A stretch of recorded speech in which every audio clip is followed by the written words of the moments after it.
Council is called to order at 6:06 p.m. Do we have somebody for the invocation? Okay.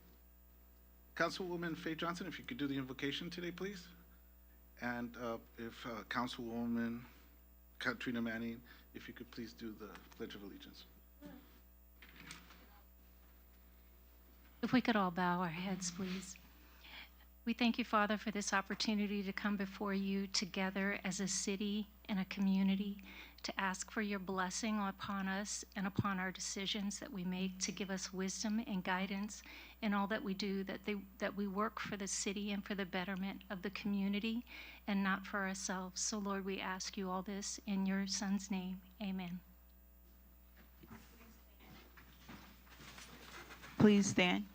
Put your left hand over your heart. Ready, begin. I pledge Allegiance to the flag of the United States of America, to the republic for which it stands, one nation, under God, indivisible, with liberty and justice for all. Do we have any veterans in the? Thank you for your service. We appreciate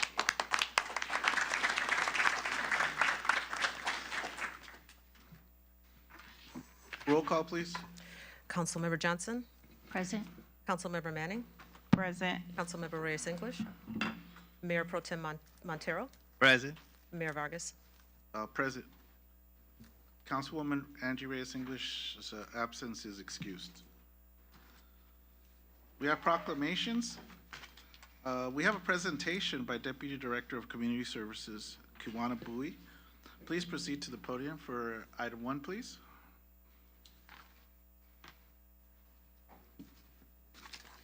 Good evening, Mayor, City Council. Tonight, I have the pleasure of introducing Jessica Alvarez and Sal Covarrubias. Yes. Sorry, from North Star Land Care. North Star Land Care has proudly been the City of Hawthorne's tree service contractor for the past 3 years, and we just recently renewed their contract for an additional 3 years. North Star reached out to me a couple of weeks ago and asked for the opportunity to present a gift to the City of Hawthorne at this evening's City Council meeting. So at this time, I'd like to turn the presentation over to Jessica and Sal.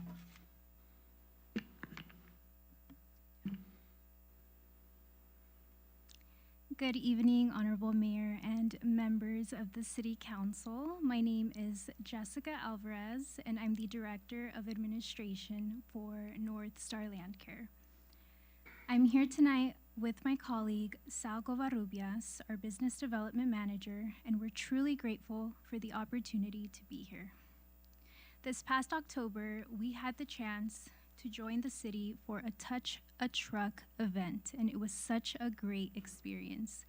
Being out there with the families, meeting the kids, and seeing everyone come together reminded us how special this community really is. At that event, we started a little project, a community tree. We invited every family who stopped by our booth to add their fingerprint as a leaf. And what began as a simple idea turned into something beautiful, a piece made by the community for the community. Tonight, we're honored to gift that artwork to the city. The plaque reads, "Together we grow," and that really reflects how we feel. Our work with the city has always been about partnership, connection, and helping this community thrive. Thank you, Mayor, Council, and City staff for your trust and for making us feel like a true part of this community. We're grateful for the relationship we've built and excited for everything we'll continue to grow together. Thank you for having us. Thank you very much. To the chair. Absolutely, yeah. Oh my, that is so beautiful. Where are we gonna put that? Because I want that for my office. It is so gorgeous. Thank you guys so much for all your hard work. And we're so glad to have you guys back for another 3 years. And that is such a beautiful idea, in the fact that you guys thought of us to present in such a beautiful way. We truly appreciate you. Thank you. Can we get a picture? Yep. Cool. Yes.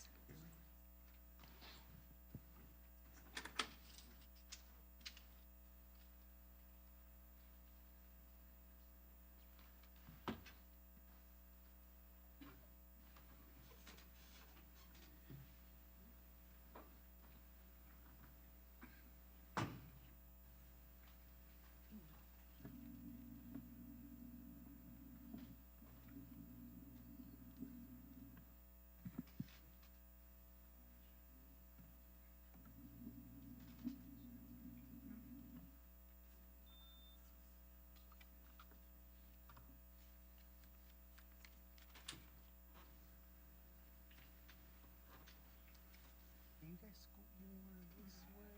Right there, perfect, thank you. All right, here we go, and then 3, 2, 1, stay right there, and 3, 2, 1. All right, thank you.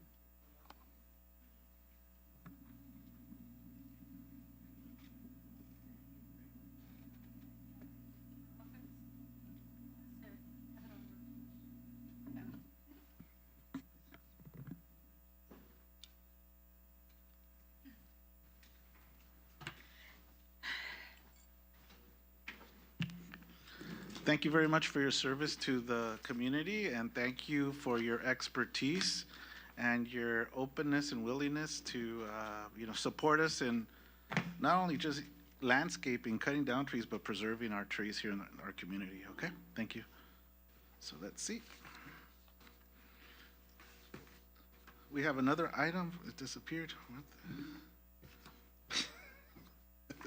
What's going on right here? LAX. Councilmember Manning, you have an item too. Go ahead. Yes, if Josh and his team could come up from LAX. I'm really, truly excited about this. Myself and Councilwoman English sit on the LAX Advisory Board, and they have some great stuff going on, and I really wanted you guys to see this, because when you see this, it's so amazing. And they're going to present to us, letting us know what's going on for LAX updates. Your life is going to be so much easier if you're going to the airport.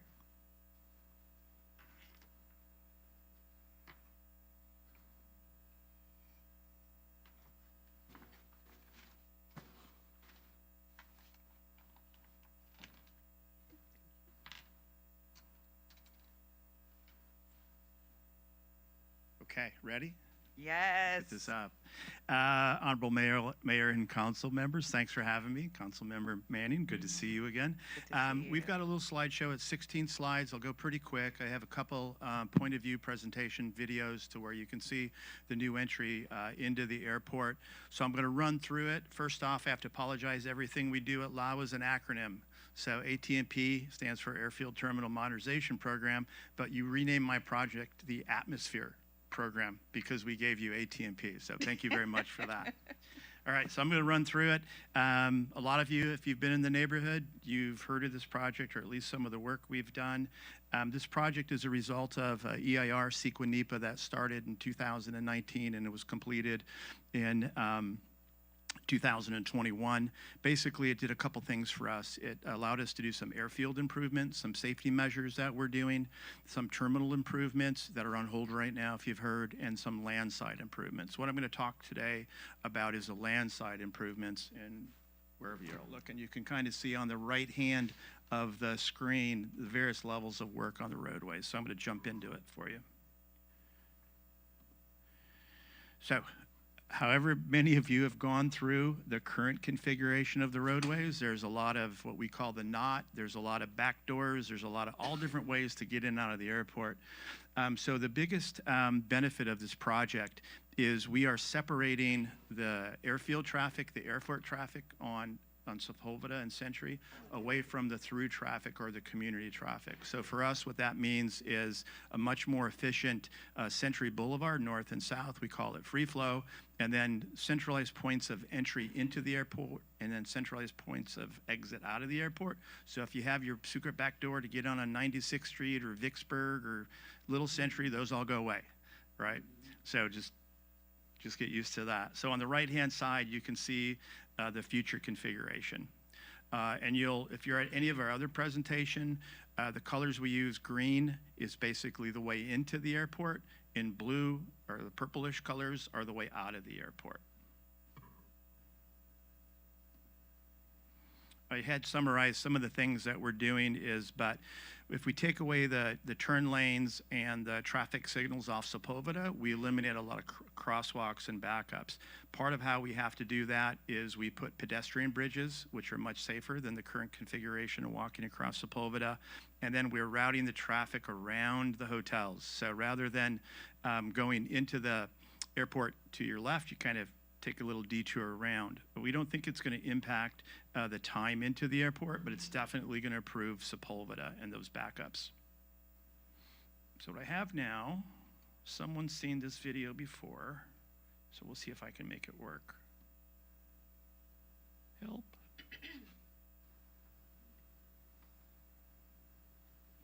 Right, this embedment's not working. Maybe there.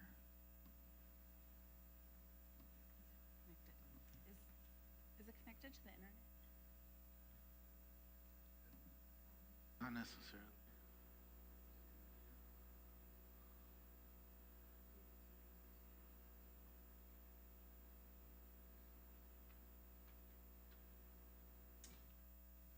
Or you could go right to the source file, maybe. You should write from the source. No.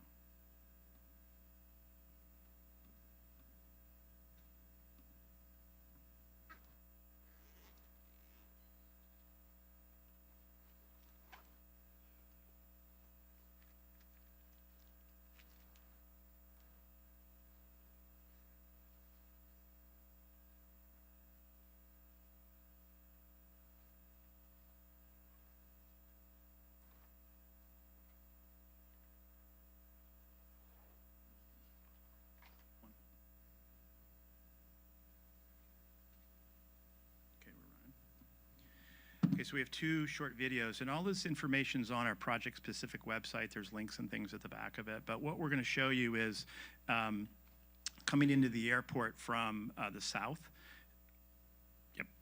So going through the airport currently, as you come out of the tunnel, you would get in a log jam to try and get to the right, either to go to Century or to get into the airport. What we've done is we've maintained the Century Boulevard entry point, but we've pushed the entry into the terminal after you pass the airport. So it'll take a while to get used to, but what it's done for us is allow people more time to make decision and then remove a pinch point, which was getting onto the spaghetti bowl, or the knot as we call it. So you'll go past the airport on your left. You'll see a wonderful pedestrian bridge that we put up there. That's not there yet. And then you go around what we call the graffiti building right now, and you'll get into a upper level roadway configuration we're building. So effectively, we're maintaining three through lanes of traffic on north and southbound Sepulveda. What this also allows us to do, I'll probably talk a little bit ahead of the video, you exit into the circuit here, as we call it, another pedestrian bridge which provides safer access, community or combined bike path and pedestrian walkway. This allows you to get to the CTA, the central terminal area, but it also allows you to access to what we call our curbs, or a long-term parking. So when the people mover's up and running, what we call now is LA Exit will be relocated to the ITF West parking area and to the Conrack. So you can pick up your loved ones there versus to venture into the terminal. And we like to say you should never challenge your loved one, their level of love, by asking them to pick you up on a Thursday night at 10 o'clock. at LAX. So what you can see now is we're driving around the hotels. On the left, you see the outbound traffic that's coming out of the airport. We're pretty much constrained by the number of lanes into the CTA. So we had 3 originally coming in, you have 3 originally coming in now. But what it does is it allows for decision making a little bit simpler than it was in the past. What you're riding on now on the right, that's a new elevated roadway that's built on top of Century. I have a video of the Century approach as well. And kind of a little gingerbread or Easter eggs for y'all. So because we are we're adding these new roadways, we have to demolish the existing pylons that have been there, our iconic pylons. We've already removed the letters, and we're reimagining the gateway. It's 2 main components. It's respecting the pylons, which are the largest kinetic light art exhibit in the U.S., and we're also going to reconfigure the existing control tower by using technology to bring it back to how it was in the 60s, which was a really... Monday.com, the opposite of any work platform we tried in the past. We tried other work management platforms, not naming names. They all suck. Monday, total opposite. It didn't just work, it spread. And people became Monday evangelists. And you know why? Because people actually... Just like we all do, man. Please press skip. There's another one. Oh, I want to watch Charlotte's Web. This one, that one. And again, all of this content you see is on a website. We have a QR code to it, so you can access it at any time. As I'm filling space. The software we use is the same gaming software that Grand Theft Auto uses, so this is all to scale. It's all model-driven. For real? It's exactly what you see. In some of the other videos, you'll see 67 Volkswagen buses and things like that. This one, it looks like we just have plain white cars. So this one might be more interesting to you. This is the exit into the airport on Century. It's pretty much the same with the exception of the roadways coming on top. People mover going across the top. LAX letters, if you saw on TV, we pulled those down about a month ago. They're resting. They'll be brought back into their new location. So here's where it gets different. What you see above, those are the elevated road structures, the exit and entry into the CTA. The points into the airport, decision-making are about the same next to the Krispy Kreme donut. So if you want to go arrivals or departures, still about the same. So pretty consistent here. Little Century access into the airport will be closed. That'll only be for first responders at this time. And that actually eliminates a lot of trouble for those who you get caught at upper or lower level at Terminal 1 Southwest, where you have Worldway coming in, Sepulveda coming in, and that's always like the worst. It's like a school bell. It gets backed up every 15 minutes. That goes away. So it'll be free flow in, and you won't have the people competing to get into the CTA. On the left, again, the control tower will be really cool. Effectively, we're using LED technology media to actually replicate what the tower looked like in the 60s architecturally, and then we'll also use it for cultural events and then potentially art canvas. Was it as good the second time? Okay, just some kind of nuts and bolts things here. So we are really not adding roadways, we're reconfiguring roadways, right? We can't solve the problems on Sepulveda, but we can mitigate them by moving our traffic off Sepulveda. So the roadway configuration you saw, we pull off 500 cars that now we can say, instead of being backed up, 500 additional cars on Sepulveda, they're inside our roadway. Thanksgiving, probably still be pretty busy, but on the typical days, it'll be better. So how do we do this? I tried to go through it on the video, but from southbound Sepulveda, oh, actually I didn't show that. Entry in is still at In-N-Out, right? It's about the same spot, but what we've done is by going into some of our right-of-way, we've created another lane to get into the airport, so there'll be 2 dedicated lanes. We'll have traffic markings and controls to where people will know if you want to go through to El Segundo, stay to the left. If you want to get in the airport, work to the right. It's a tough intersection. We have 4 lanes coming in from Lincoln, and we got 4 lanes coming in from Sepulveda, so they have to fit into 3, because that's what we have at the bridge. So this is how we've mitigated that. We've taken the airport traffic out of it. This is northbound Sepulveda. This is the video I showed. The Gold Star is the existing kind of point of entry into the airport. It's right after the tunnel. So again, you hit that fight between Century and the CTA. So we've moved that about a half mile further north, so it gives us more time to make a decision. And again, how we've done that is we've acquired right away, we've used right away, and we've created another turn lane or option lane. So in both configurations, north and south, we have three full flow lanes, north-south. So that's a big difference than it is now. The next slide shows kind of how we were able to really to make that happen. By controlling our pedestrian pathways and making it safer. We've moved the pedestrian pathways from the west side to the east side of Sepulveda, so there's no unprotected crossings any longer.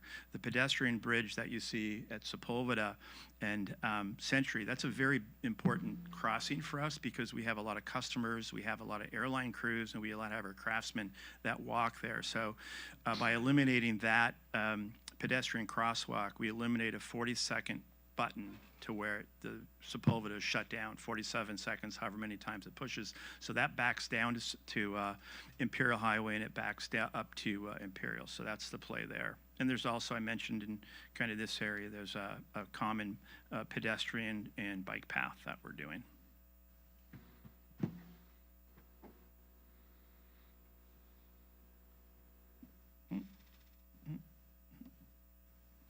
Question we get asked a lot, what's going to be done before the Olympics? So looking at the available land we have, most of the entry and the work that you see in the green and that fuchsia color, that's all on LAWA property. So we're able to work on that property, mitigate the number of lane closures or restrictions we have, and you see the blue color.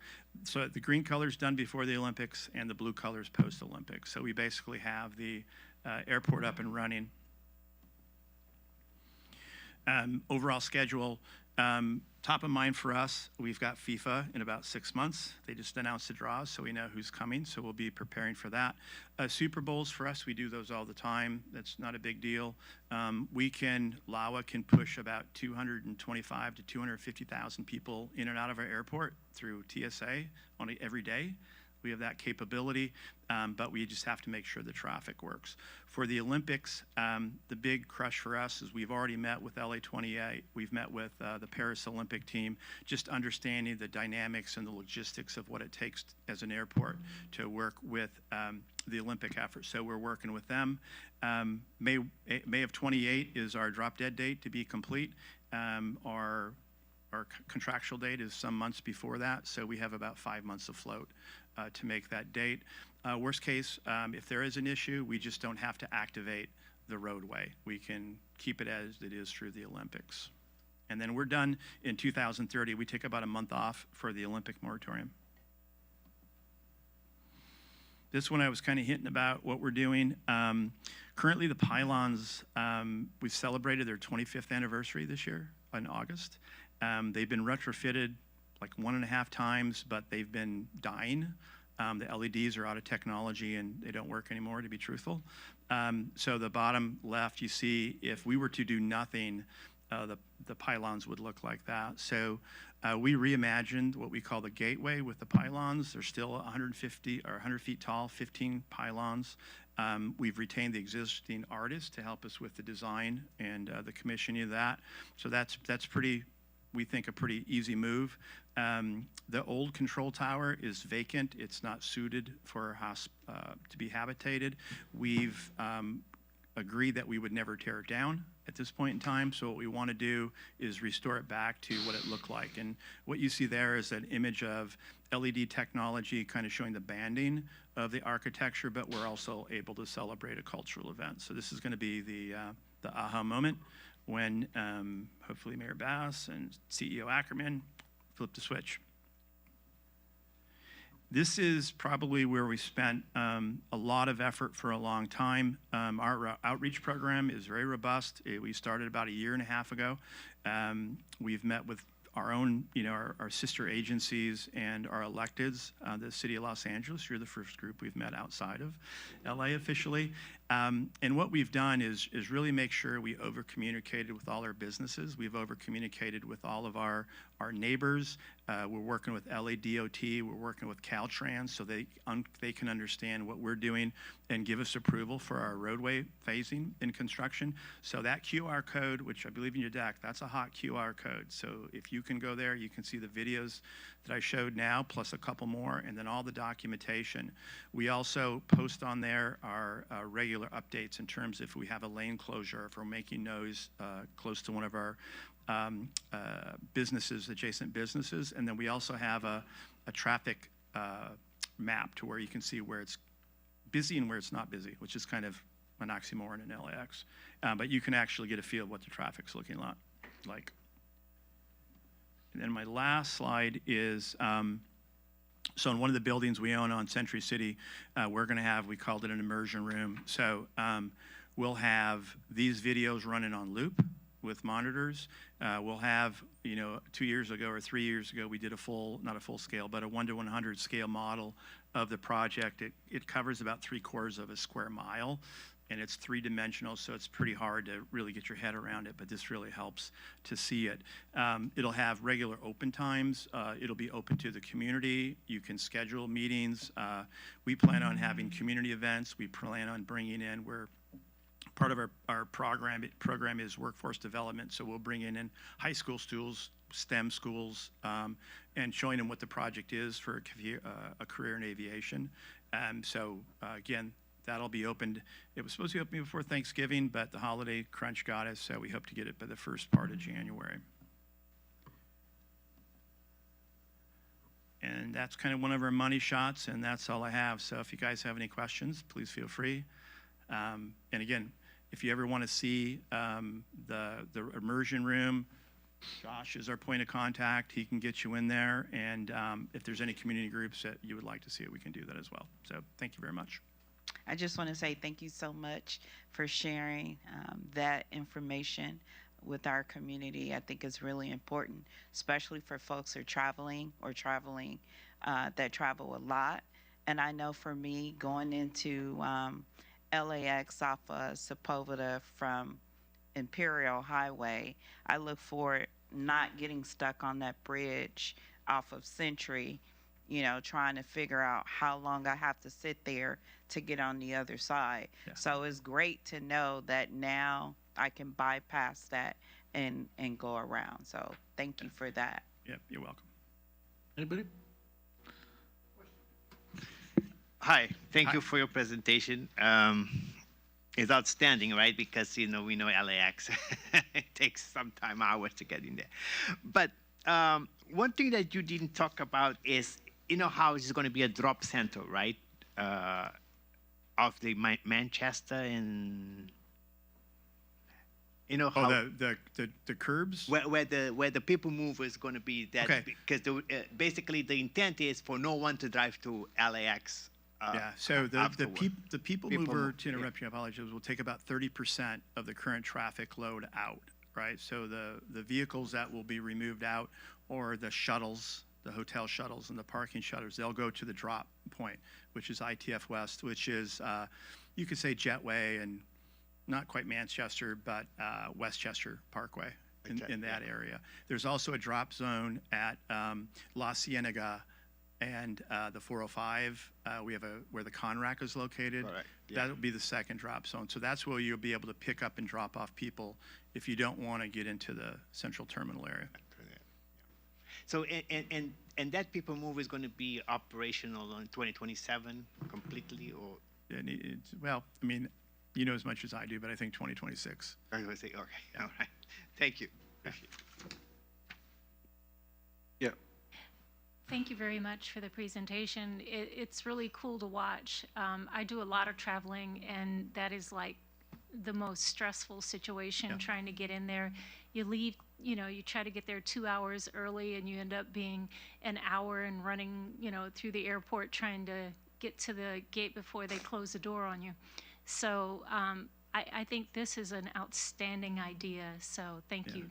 And also just a plug for the people mover. So when the people mover's up and running at peak times, it'll be running cars or 4 cars at a train about every 2 minutes, and it takes about a 10-minute ride from the farthest location. So it'll be very much more of a predictable experience. And we at the airport, we do a good job from gate to taxi and taxi to gate. That's not our issue now. Now it's getting people from curb to the gate is what we're working on. And if I heard you correctly, we can still drive into the airport and drop off and pick up? You can. Okay. And you can park there too. We'd like you to continue parking there as well. Exactly. Thank you. The buses that are circulating around the airport that go to the transit center, they were advertised for 15 minutes. Are they up to speed at the moment? I'm just letting you answer that. Yeah, no, I mean, we're putting more emphasis on having people direct people to the buses. The buses are up and running. I don't have the metrics, on the time of what it takes to get those people in there. They're more affected by traffic, so they're more. I want to give you a good piece of feedback. Is that the idea of the buses circulating that take you to the traffic to the transit center is a good idea. Then people can pick up the metro and make their way all the way east, all the way up to Norwalk on the metro. Right. So the people mover will take that load. Okay. So when it's up and running. If you could check if they're up to, I had somebody that used that service today, so they were kind of waiting for it a little bit longer than. Okay, I can share that. Yeah, but it was 30 minutes worth, but.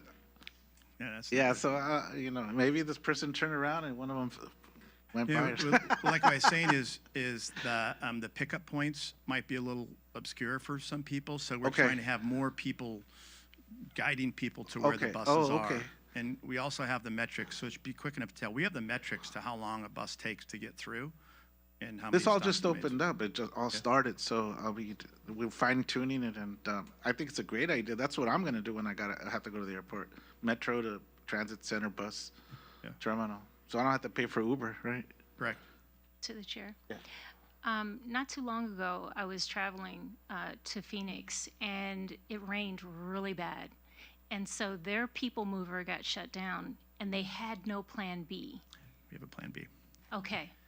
Thank you. Because it took me 18 hours from here to get to my hotel in Phoenix. Yeah, that's no good. So to the mayor's question, so we have what we call a bus bridge. So if the people mover does go down, we basically have buses on call, or we reallocate buses to where we can get that bus loop going to get people to the people mover or to the terminal, wherever they want to go. Transit center, yeah. Bus bridge, it's a fancy term. I learned that one. Thank you. Thank you. Let's give them a round of applause and appreciate their work. Denise Campos is out there. Say hi. All right. Denise said I have to give you my name. It's Emery Molnar. I'm a Deputy Executive Director with LAWA. Thank you. Awesome. It's good to see you both. Thank you for coming. Thank you, Councilwoman. Thank you for coming. Thank you, Councilwoman Katrina Manning, for bringing this to us also. Our final presentation is item 3, Human Resources Director Erica Lampkin. Please go ahead. Good evening, Mayor, Mayor Pro Tem, and remaining council members. Tonight, I'm going to present to you 3 Good Neighbor Award nominees. Nominees, when I call your name, please stand. Our first nominee is, I hope I don't mess this up, is Sarunga, also known as John Marthanu.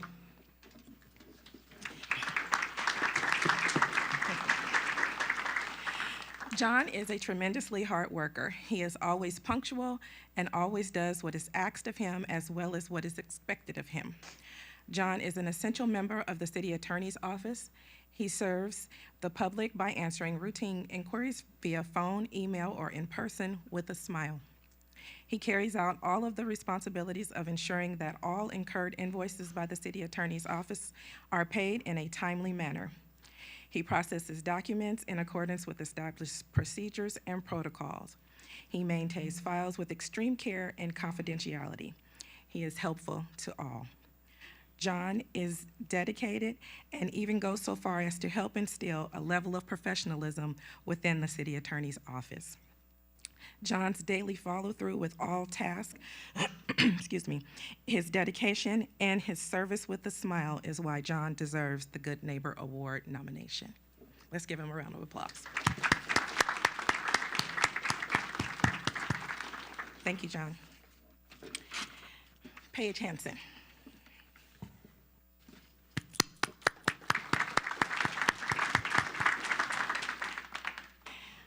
Although Paige is a member of the planning department, she has proven to be a very valuable assistant to several other departments.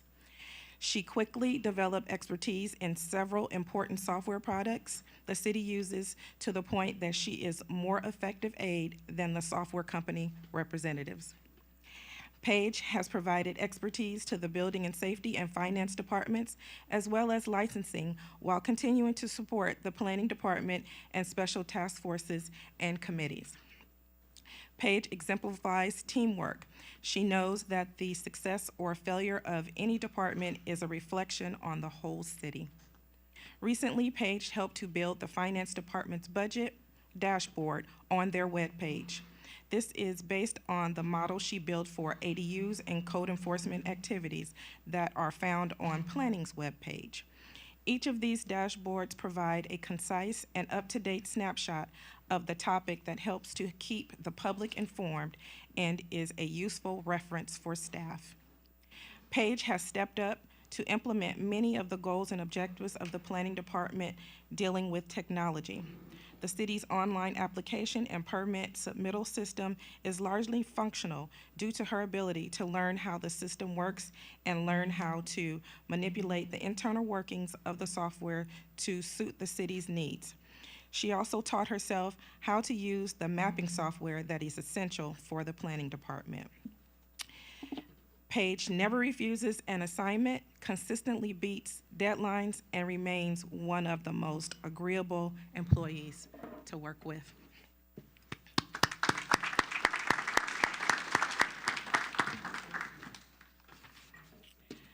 The police department nominates Officer John Yoshida.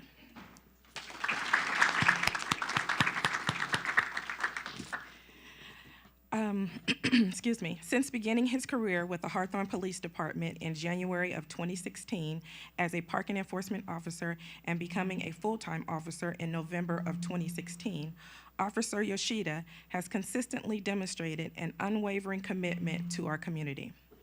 Officer Yoshida recently took over the Hawthorne PD Mental Evaluation Team detective and has immediately made a significant impact. His work has been instrumental in supporting daily patrol operations and providing critical assistance to our homeless population, all while enthusiastically taking on new assignments and cases.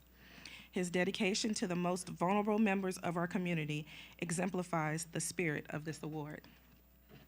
Beyond his primary duties, Officer Yoshida's diverse skill set is a tremendous asset to the department.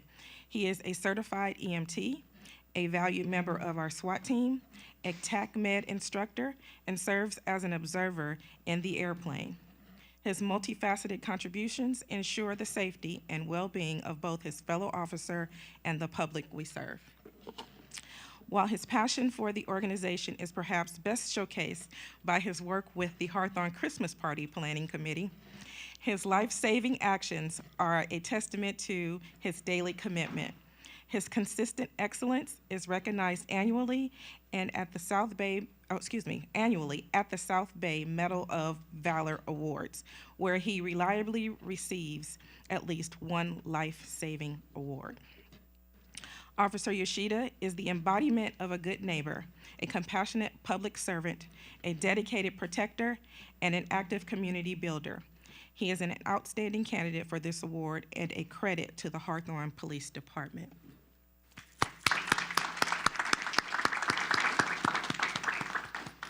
How do you choose? So they're all winners. Congratulations to all of you. If you would come up and take a picture with the council members, please.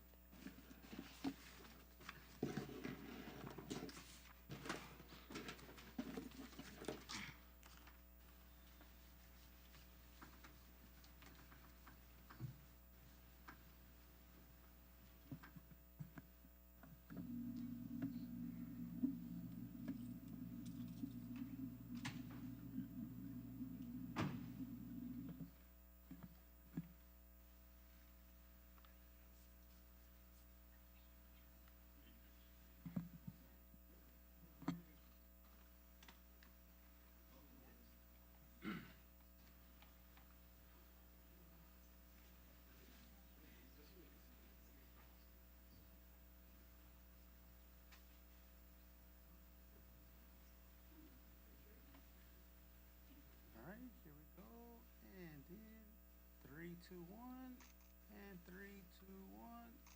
All right, thank you.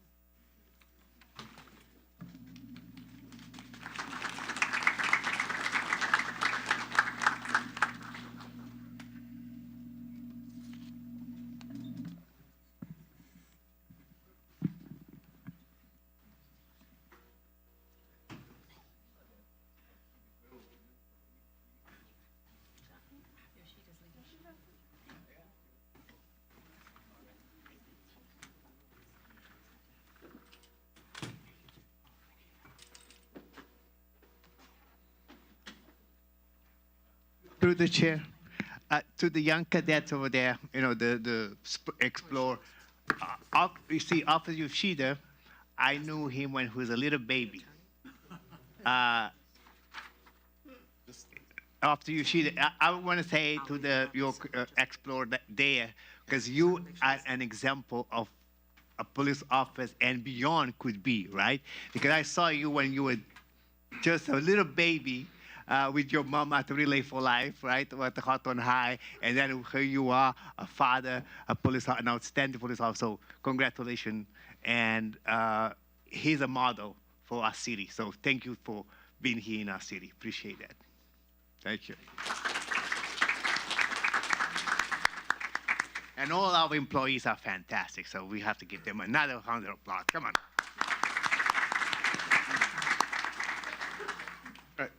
Thank you, guys. Congratulations. Oral communications, please. Pursuant to Government Code Section 54954.3, all remarks should be addressed to the City Council as a body and not to any individual council member.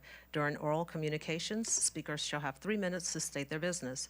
The Brown Act prohibits the City Council from providing a detailed response or acting upon any items not contained on the agenda. The governing bodies as a body shall have the discretion at the close of oral communications to refer any remarks to the city manager for study, investigation, report, and/or recommendation. All right, thank you. Pat Donaldson, please. Good to see you, ma'am. You too. Good evening, Mayor and the City Council, everyone that's here. I have a lot of good news. Okay, so for our Thanksgiving giveaway at the Memorial Center, we gave out 571 turkeys, and that's including the city involved with the chamber, and 500 bags of groceries. We turned down about 100 people that did not get, but that's just how it goes. Okay, so then December 18th, we're having our Christmas mixer at Tapville, and that's across the street from SpaceX, and that's going to be 5:30 to 7:30 on December 18th. And all you have to do is bring a toy that's worth at least $15, or if you don't have time to get a toy, then a $20 bill will do. And now, December 22nd, this is going to be the best Christmas event that we've ever had. We have PetSmart bringing 800 stuffed animals, and they're going to give them out. Home Depot's coming. McDonald's is giving out Happy Meal vouchers to the children. The Hawthorne Police Department's giving out stickers. Shrino Dental is giving out toothbrushes and toothpaste. Legos is coming and giving Legos to the children. Fire Department's coming so the kids can jump on the fire truck. Primetime Shuttle is bringing their cyber truck that says Primetime Shuttle on it, and they're bringing toys. And WildFed, same thing, they're bringing toys. And then Don Harris is in charge of all the classic cars that are going to be there. So that's going to be real nice. If you have a classic car, you can talk to Don Harris about that. There'll be food trucks. And then Santa and Mrs. Claus will be there giving out candy canes, and there's going to be so much more. And Republic Services brought in 300 cans of groceries today and turkeys.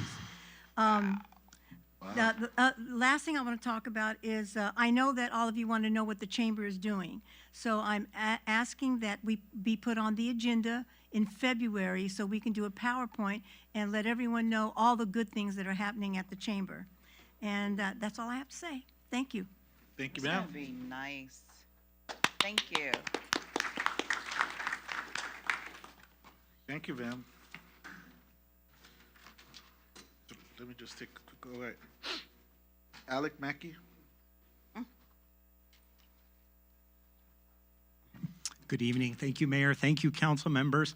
I'm going to comment on the hangar project at the airport. My name's Alec Mackey, West Athens resident and a member of the Hawthorne Quiet Skies Residents Association. Our concern with that project proposal is transparency and timing. These documents were released November 5th, and a day before Archer announced they're taking over the airport lease. Then on December 3rd, the CEQA hearing was changed to informational and is now no longer a vote.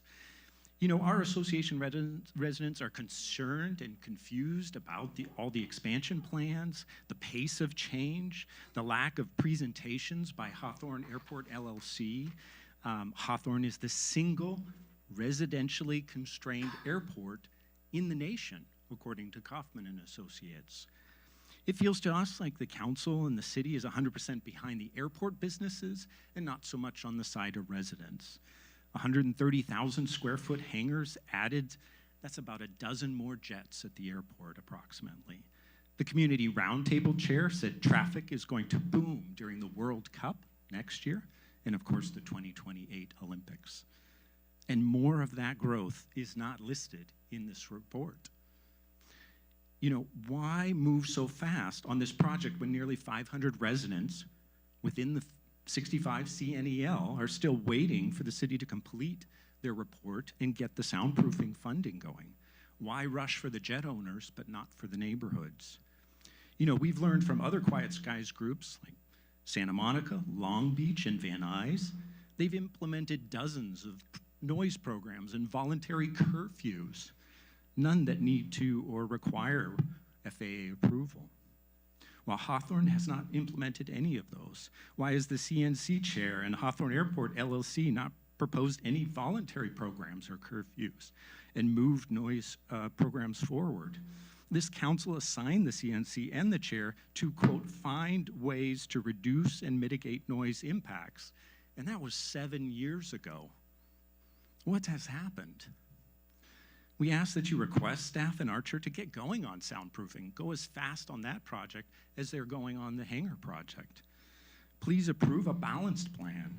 We need stronger support to balance both the residents and the airport operator. And thank you very much for listening to my concerns. Thank you, sir. Garrison Kleber.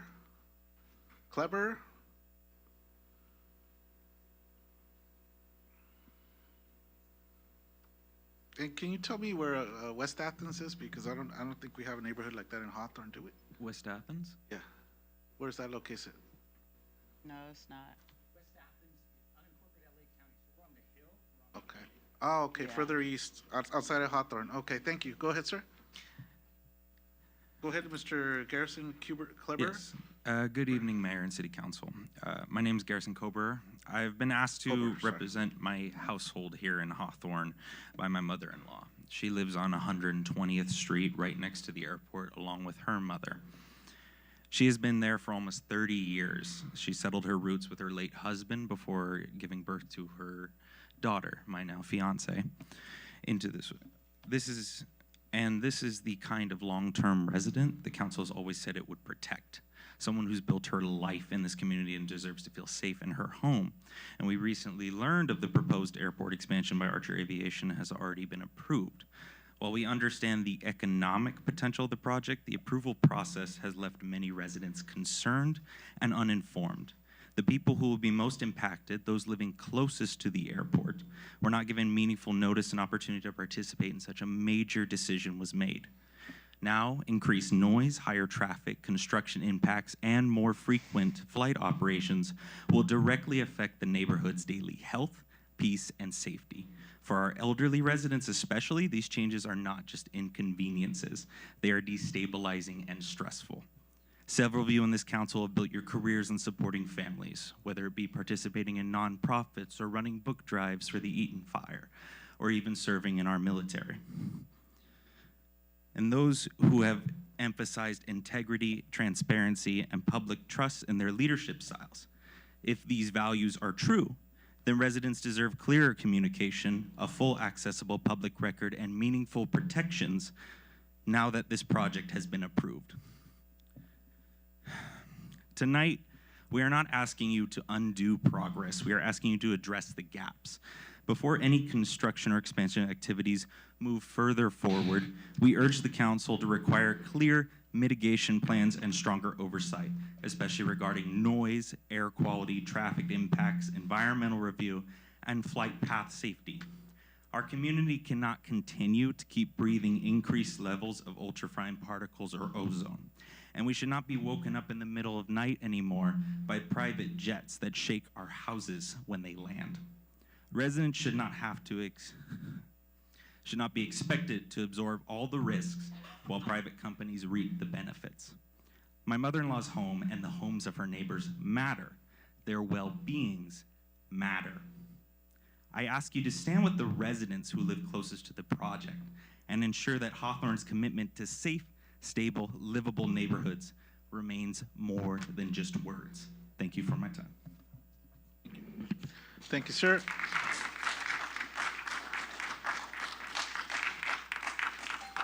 Joanne Varga.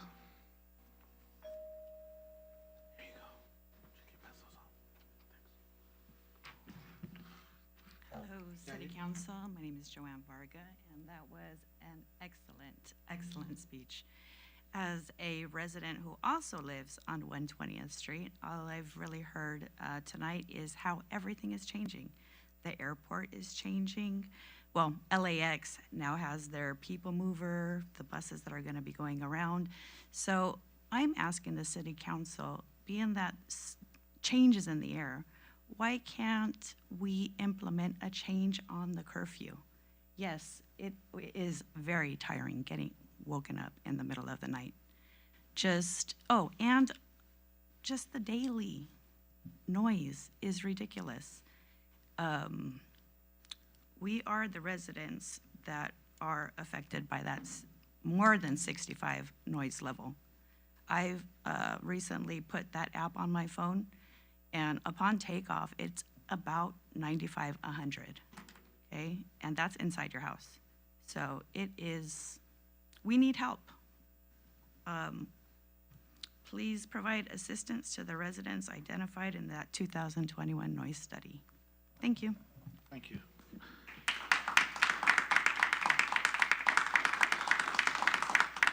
Right now is an open forum. Anybody who still wants, who would like to talk or communicate anything to us, can please line up.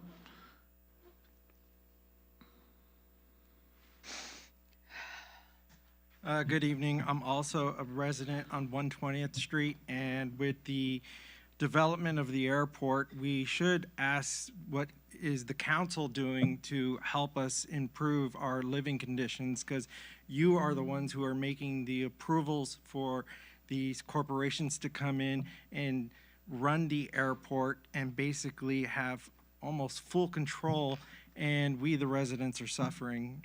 I have to breathe in those carbon emissions, and those carbon emissions are going to affect me later in my life. What is the city council willing to do to protect the residents, such as myself, who plans to live there for the remainder of my life, or maybe my grandchildren, or maybe whoever inherits my home of my grandchildren's grandchildren? So I just want to know what the city council member are going to do to help us residents. It seems like everything is fast forward with the corporations and with Archer, but I don't hear any mention of soundproofing, air filtration, or maybe even purchasing our homes if it gets out of control. It's going to become a hub. So if jet engines or if jet planes are going to be increasing at the airport, then that's more carbon, more noise, more pollution. So what is the city council planning to do? What's on your agenda about addressing these issues, rather than always speaking about what's Archer's development? What's the development for the neighborhood? Thank you.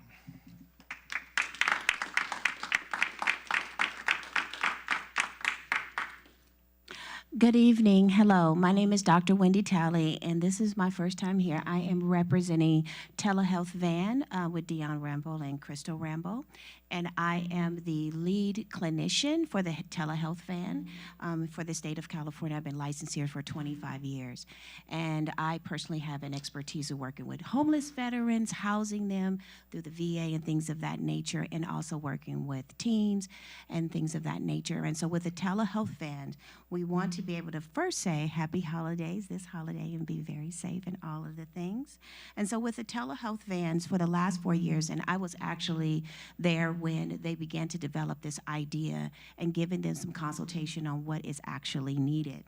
And so with that being said, you know, the telehealth van has been part of the Hawthorne community and I have actually done work providing therapy sessions, right, doing videos and things of that nature. I've done intakes with various different residents of Hawthorne, being able to provide key resources, be able to connect them with the Department of Veterans Affairs, because I worked there for 10 years. I'm also a child of a veteran, POW, and so that really warms my heart to be able to do that. One thing I like to say about this is the fact that when we are able to do this, we reduce the amount of people having to be taken into inpatient care when they are having a psychotic episode, people who are experiencing suicidal ideations and things of that nature. All of the great resources are there, but when you're actually right outside and be able to talk to them, provide resources to the family directly, and they don't have to wait for an officer, the PET team, or what have you, because it can take a very long time, then, you know, it's really supportive. And with that being said, I just want to acknowledge that, you know, the telehealth van has been able to employ a Hawthorne resident that has been working as a driver for one of the vans. And even though she has been hired, you know, for part-time, working for 3 days, we actually pay her as a full-time salary employee where she's able to cover her bills and things of that nature. And with that being said, because you guys have been able to do that, she's finally able to be able to have a full Christmas and have decorations and things of that nature in her home, and she can know that her city that she provides services for and those that are in the community, she can be able to do that. And so with that being said, I just want to say thank you so much, and you all have a wonderful and happy holiday. Thank you.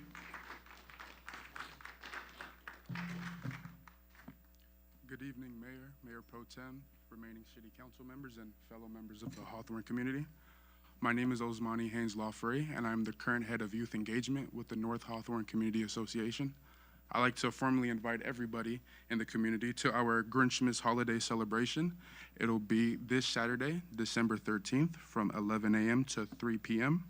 There will be a multitude of activities, games, vendors selling drinks, non-alcoholic drinks, food at the event. And there will also be a raffle with gifts in partnership with our proud sponsors at Mattel, McDonald's, and Unified Bank. And there will also be a life-size Grinch and Max ready to take photos with everybody in the community. It'll be a very fun celebration. So again, this Saturday, December 13th at Eucalyptus Park from 11 a.m. to 3 p.m. Thank you.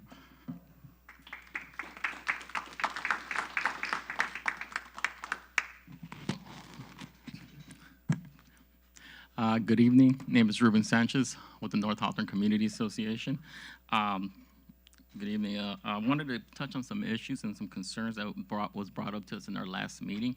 I wanted to talk about Cedar and El Segundo behind the Starbucks. The alley is very dark. There's a lot of residents have been concerned about activities at night and trash. And that's the issue right now going on in that alley with a lot of trash in that area. I believe they talked to Starbucks a bit, and I don't know if that's they're going to carry on cleaning, but for right now, for what I know, it's very dirty in that area, and they need a lot of some more lighting. It's very dark. I wanted to touch on base also when it comes to trash. I wanted to talk also for Moneta Gardens. I believe David is here. Hey, David. Have very big concerns, especially from Moneta Gardens with the trash situation. Just wanted to do a follow-up and see if there's any activity in coming up with the ordinances we were talking about, so we can hold these apartments accountable for all the trash that they're leaving out there, because it looks very ridiculous. It's depleting property values for sure, and it's something that needs to be addressed. just bringing that up. What else I was going to talk about here? I heard about the whole airport thing, and I know I hear a lot of people saying residents and residents, but we're in North Hawthorne. We are the real residents. We are the homeowners. We are the people that live in the area. We welcome Archer. I know they're new to the location, and if anybody has concerns, there's a lot of HOAs in the area that live within the city of Hawthorne, and I know that all of you work for us, and I know you have concerns for people outside, but first of all, it needs to be addressed to us. So I just wanted to say that out there when we're talking about residents. North Hawthorne is the real residents, all right? So we need to clarify if they're coming from other areas, they're coming to our city, and we are the ones who kind of tell what's going on with our council members. And if you have concerns, you're more than willing to, but please describe yourself where exactly you're coming from. That's one of the other issues I wanted to speak about. Man, I can't even get on my scrabble here. So yeah, just want to invite everybody also to the Grinchmas, and hopefully you guys can come down. Oh, that's what I want to talk about, Vaughn. Thank you so much in regards of realigning all the lights on the streets. Thank you very much. That a lot of people are thanking because the parking lights are now being a little bit more manageable. So thank you so much for addressing those concerns from last time. Thank you too, Faye Johnson. Thank you so much. Have a good night.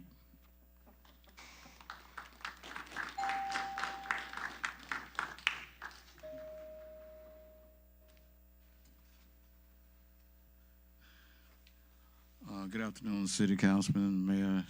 My name is David Breedlove. I'm a resident in Hawthorne. According to the people back here on 120, I think probably one of the solutions will probably be to soundproof their home, their windows. That'll probably cut out the noise in the area, because that's something that LAX did from Inglewood to Marina Del Rey. So it's just a suggestion. Thank you, sir.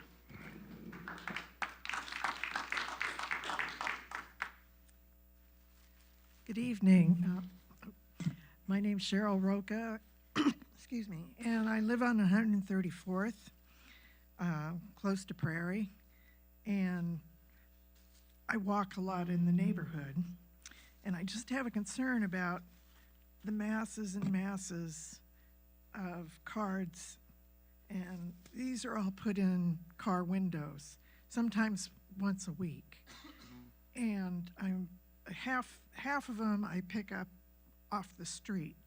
So I'm very concerned about the pollution and the trash, and I just wondered, is there anything that can be done about controlling these solicitations, these advertisements? They're all from the same two businesses. Thank you, ma'am. And can you, before you leave, can you hand that over to our city attorney so he can take a look at those, and maybe we can do something about that? I've always been talking about this. It's very problematic.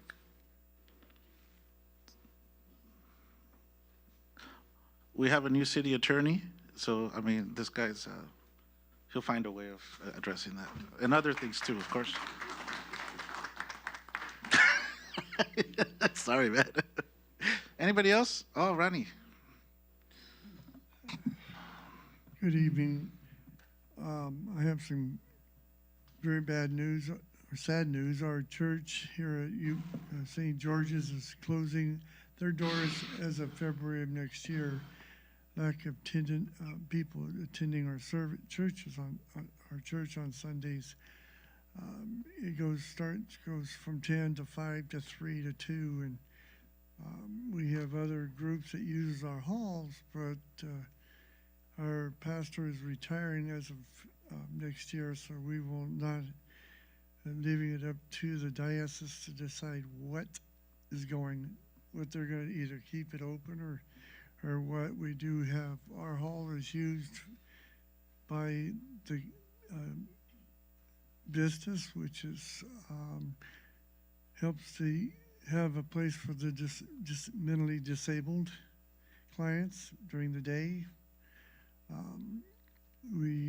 It's sad to see it go. I've been there since almost 4 years. I take care of the property. I clean up the trash that people throw in our garden, beer bottles, people leaving garbage in our bushes. And instead of putting it out for trash, they just throw it in their garden. You know, and, it's sad. The good part, this year, this is my second year doing this to feed the homeless. Last year I served 85 plates to homeless people.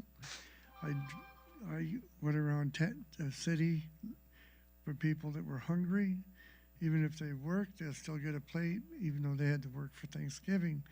This year we did 38 plates. I served 38 plates, served the hotel employees here. I brought them dinner. Thanks to, I don't know what I'm going to do next year if the church is not back open next year, where I'm going to do cook the meals. But I've had some of my friends of mine came over and helped me last year to do it. This year it was just myself. Thank you. Thank you, sir.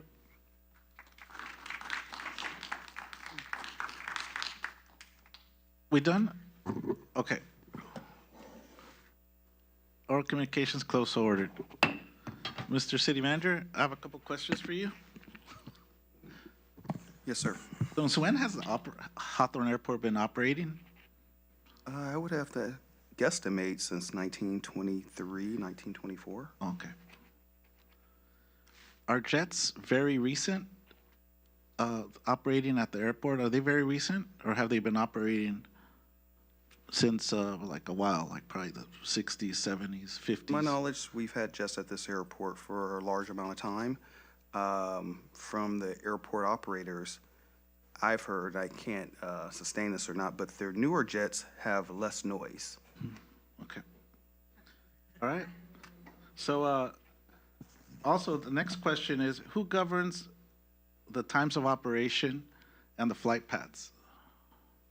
The FAA, correct? That's correct. Okay. So that's the Federal Aviation Administration? Yes, sir, that's correct. Can we give the residents who are very concerned about certain these two specific items, the flight path and the times of operation, the telephone number for Congresswoman Maxine Waters so they could voice their concerns? Yes, I can provide that. Okay, very important. My family moved to like 120th in York in 1974, so my family was very well aware they were moving into an airport area. And it's been one of the biggest blessings for the city of Hawthorne. The Beach Boys actually lived there in the 60s. That's where they came out of, and it was an existing airport back then with all these operations.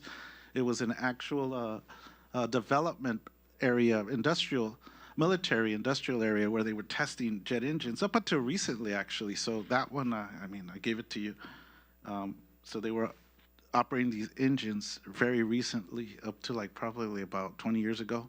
So there's been problems and certain things that the congresswoman or congressperson back then was able to mitigate. So I think that that's the person who needs to be contacted and asked to respond to the times of operation and the flight paths. So I just wanted to just clarify certain things there. So I think when you move into an area, you know what's around you. So we just need to be very aware of that and just come to grips with that. Thank you. All right, let's move on to the next thing.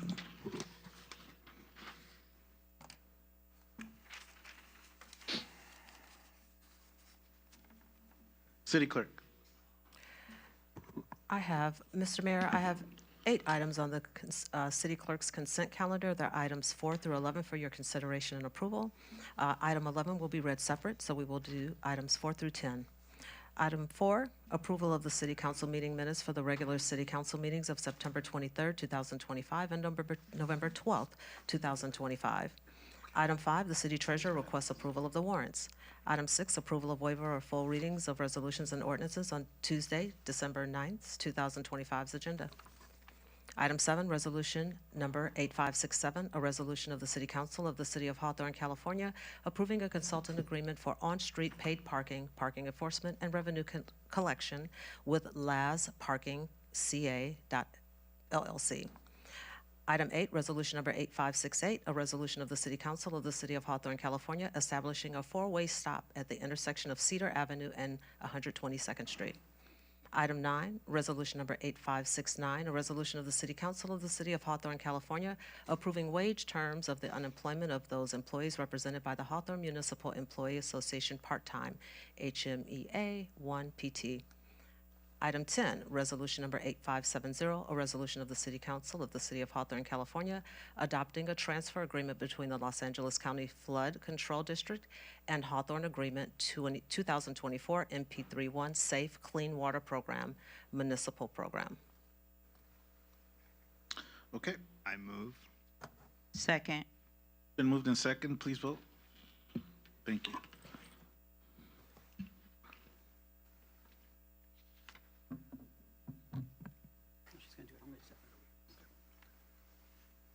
The votes are in. Good evening, Just a Mr. Mayor. Voter Just a moment, reflects just a mayor and moment. council voting yes. All right. Sounds good.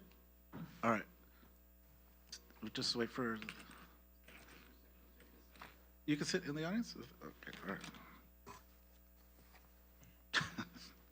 right. Good evening, Mr. Mayor, members of the City Council, Madam City Clerk. If you wouldn't mind just reading the item. Item 11, resolution number 8571, a resolution of the City Council of the City of Hawthorne, California, appointing David L. Caceres as interim city attorney and approving an employment agreement for adoption. Thank you, Madam City Clerk. My name is Roxanne Diaz, and I serve as an attorney with the law firm of Richards, Watson, and Gershon, and we provide special counsel services to the City of Hawthorne. The resolution before you is for the formal appointment of David Caceres as interim city attorney and approval of the employment agreement with Mr. Caceres. On November 12th, after a closed session, he was appointed as interim city attorney. Mr. Caceres has been employed with the city since July 2024 in the role as assistant city attorney and was promoted 1 year later to the role of senior city attorney. In accordance with Government Code Section 54953C3, an oral summary of the salary and benefits of a local agency executive, such as Mr. Caceres, must be made prior to action by the City Council. As stated in the written report in the agenda packet, Mr. Caceres' annual salary as an interim city attorney will be $285,000 plus other fringe benefits listed in the agreement. The city will contribute $750 monthly to his deferred compensation plan. Other benefits given to other employees, for example, include vacation leave at the rate of 8.7 hours per pay period and sick leave at the rate of 5.606 hours as well. He will receive 100 hours of administrative leave and other similar benefits such as bereavement leave, holidays, and jury duty if called to serve. Last, Mr. Caceres has agreed to waive the use of a city-owned vehicle and also has waived the vehicle allowance. I'm happy to answer any questions. So I move the item. Excellent. Please vote, folks. The votes are in. Voting reflects mayor and council voting yes. Let's give a round of applause and congratulations. Thank you so much. Good. Thank you, ma'am. Thank you. Just a moment.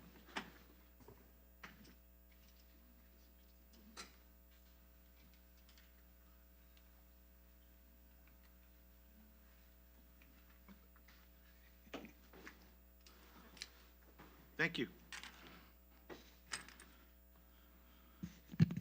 If there's not anything further, I'm going to adjourn the regular city council meeting and call to order the successor agency with all members present. Madam Secretary, can you please read that? Item 12, approving a recognized obligation payment schedule, ROPS, for the 12-month fiscal period from July 1, 2026 through June 30, 2027, ROPS 2627, and taking certain related actions. Recommended motion, staff recommends that the City Council adopt this resolution, SA Resolution 25-05, approving ROPS 2627, a recognized obligation payment schedule for the 12-month fiscal period from July 1, 2026 through June 30, 2027, and taking certain related actions for adoption. I move. Second. Please vote.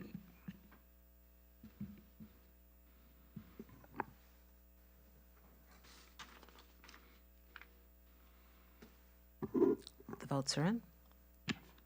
Voting reflects mayor and council voting yes.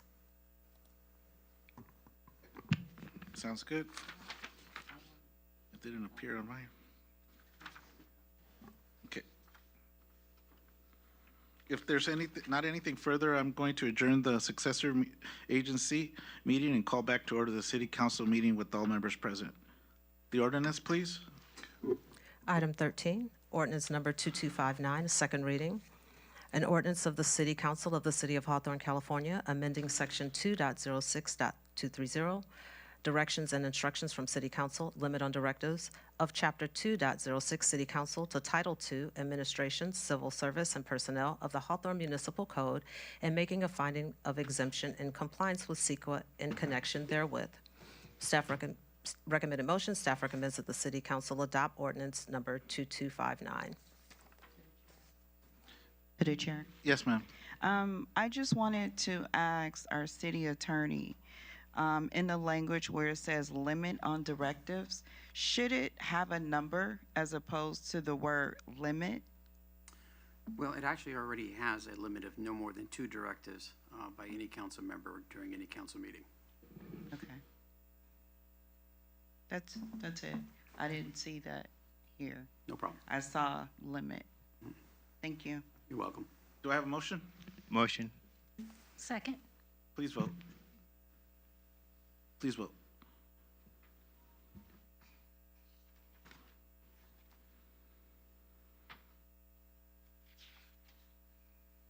The votes are in.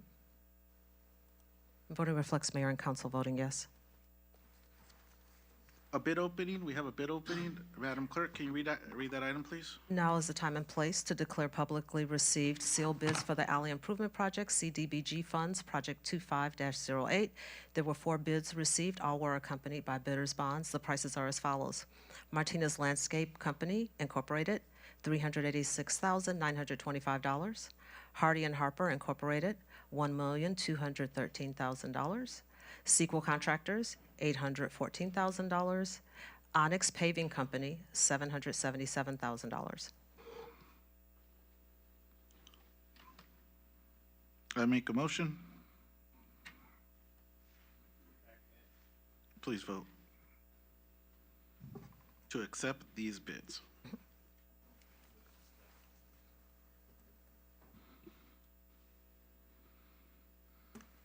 The votes are in. Voting reflects mayor and council voting yes. Okay.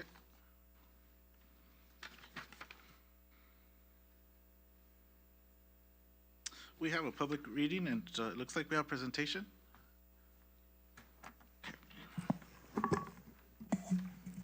Good evening, Mayor, Council. I'm Greg McLean, I'm the Director of Planning, and it's my pleasure after many years to bring this ordinance to you. I apologize that it's taken so long, but it is actually a very complex process to write these ordinances. So there it is. Start my show here. Okay, so let me back up to the cover there. This is about parking reform ordinance. Why Hawthorne needs parking reform? Well, one is to remove development barriers. We're finding that parking is consistently a problem in all different types of development in the city. One is to improve the planning processes. It's actually one of our most chaotic and disorganized chapters in the zoning code, and it creates a lot of problems for us. Standardize the parking regulations. That's more or less just to make it simpler and streamlined. And to restore flexibility where appropriate. The key there is appropriate, but I'll get to that later. So let's talk about commercial parking first, because that's the easy part. There are now 18 different standards for required parking. That's a lot. The new ordinance has only 6, and probably 90% of the various uses out there and commercial uses will use the same standard. That is a big deal, because what that means is whenever a business leaves and another business comes in, currently, if that new business has a higher parking demand, we can't let them in unless they can magically create more parking, which is almost never going to happen. So this would mean that when the new business comes in, it has the same parking rate as the old business. It makes it very, very easy for us to see change when, and hopefully fill vacancies in the commercial area. The current system also requires very clever calculations to work, and that's done on both the developer side, architect side, and on the city side. The new one is just going to be based strictly on gross square feet. It's very easy to understand. Everybody will know what they're getting into, and we don't have to play games. Many vacancies result from the parking requirements, as I mentioned. This ordinance allows easy changes to fill the vacancies. A little bit of a repeat there. So let's talk about parking credits. This is another new feature. If curbside parking is available on the same side of the street, this ordinance will give a 10% discount in the required parking. If there's center median or public lot within 100 feet, this ordinance would allow a 25% reduction. And restaurants with drive-throughs will get a 50% reduction. The logic there is there are people that will go through the drive-through and then park and eat, but most people take it somewhere else. And a lot of the restaurants with drive-throughs don't even have more than a few seats, so an excessive amount of parking doesn't make sense. Okay, now for the tougher part, residential parking. Currently, a single-family home requires 2 parking spaces. We're not proposing any change there, except we're removing the requirement for a garage. And we're not reducing the parking on the site. They still have to provide the parking. It's just indoor parking is optional. That's the proposal. There's a lot of good reasons for this, but the best reason is I can't figure out a good reason why we require little houses for cars, garages. If we want to see the parking on the lot, that's fine, but why does it have to be inside? So this is a way of saving costs in construction. It will lower the cost of housing, for new housing. Over a long period of time, it will also reduce opportunities for people to just use their garages as storage or second units, ADUs, or anything else, but that's a long-term prospect. Senior housing, 1 required, no change. Multifamily housing is based on the number of bedrooms. It goes up with the number of bedrooms. That part's the same, but I'm proposing that we reduce the requirement by 1/2 to 1 space per unit, not per bedroom, but per unit. And I will go into that in great detail in a little bit, but yeah. Hello? Yeah, because I would love for you to explain the multifamily. Yeah. So that I understand it better. Okay. Well, the way multifamily works right now, if you have a 2-bedroom apartment or a 1-bedroom apartment or 3-bedroom, all of those have different parking requirements. And the more bedrooms you have, the more parking you have to have. It makes sense in a way, but our number is just a bit too high. And that's the part I'm going to explain now. In order to do that, we have to look at it from a developer's perspective. A developer has costs and they have income, which I wrote sales. And if you have a situation like what's shown on the screen where the sales income is greater than the cost, then everybody's happy. But the problem is nobody knows what the sales will be when you finish building as compared to when you start building. They could be lower. They could be a lot higher. Nobody knows. That's risk. And developers are looking to reduce the risk. Otherwise, they may pass or do other things, which I'm going to explain a little bit. So this gap here between the cost of building and the sale price is called the profit. But when you have a very high parking requirement, such as Hawthorne currently has, what that does is it adds to the costs and shrinks the profit margin. That means that in order for this project to be profitable, it has to exceed the sales have to exceed the total cost, including all that additional parking. it's just riskier. It's very very likely that they're going to start using other schemes, and that's where it really starts to become important here. And I want to tell you about this. But let me set up the logic first. Parking costs money to build. More parking means higher costs. Those are passed on to the buyers, and then those are passed on to the renters. And higher cost means increased risk. And increased risk leads to lowering the quality of the product to reduce the costs. That's one option. Oh, this is out of order. Sorry about that. Or they can raise the quality to get a higher sales price. In other words, build luxury units. And use state laws to lower the parking. And by that I mean really lower them. And you can lower them basically to zero under a lot of the new state laws. And that's I'm sorry, when you say lower them to zero, meaning not require them to have parking at all? That's correct. A lot of the state laws allow developers in certain circumstances, if they do certain things, to ask for waivers and concessions, and one of those can be parking. And they can ask for all parking to be off the books, so they can build with no parking. Now, very few will, because that makes their product less marketable, less valuable, but they can just dictate the number to us. We can't do much about it. We can't do anything about it, to be honest. If they follow the rules and we confirm that they're following the rules, we have to accept that. I say all three of these outcomes are bad for the city. That's why you have the thumbs down. Yeah, because our issue here in the city of Hawthorne is parking. I think every council meeting is always parking. Well, I've been with the city since 1997 off and on, and I've heard it at every council meeting since then. It's always parking. So this is a counterintuitive approach. By lowering the required parking, I'm saying the city will be better off. And that's not always been the case. In the past, it worked differently, but we didn't have all these state laws, and every year they come up with new ones.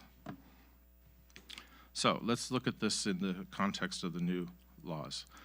Density bonus is one of the old versions of this law, but there's plenty of new ones, and they all go by their SB and AB number names, and I don't remember them, but there's a lot of them. First of all, gives the ability to reduce parking below the city standards, as I said, even down to zero. There are also costs for the developers, and those can be lots of different things, such as providing affordable units or using prevailing wages. These are costly, but if the benefit is to get rid of most of the parking, they can make that work. Okay, so it becomes very attractive to them. And the city has no choice. So I say the smart move is to reduce the parking to make these options less attractive. So in other words, if we have a lower parking rate, the developers will look at it and say, I can live with that. Rather than having the high parking rate where they say, okay, number one concession, I want parking waived. So if we make that margin a little bit bigger for them, more of them will choose to use our parking rate rather than something that they just dictate to us. So that's the logic of asking for lower parking. So here, I hope this works because I have a feeling everything's going to be out of order. But high versus low parking for the city. So when you have high parking, you're going to get more low-quality rental units. You're going to get more luxury owner units. And by luxury, I mean stuff that none of us in this room can afford. Okay? More underparked units using state laws against us.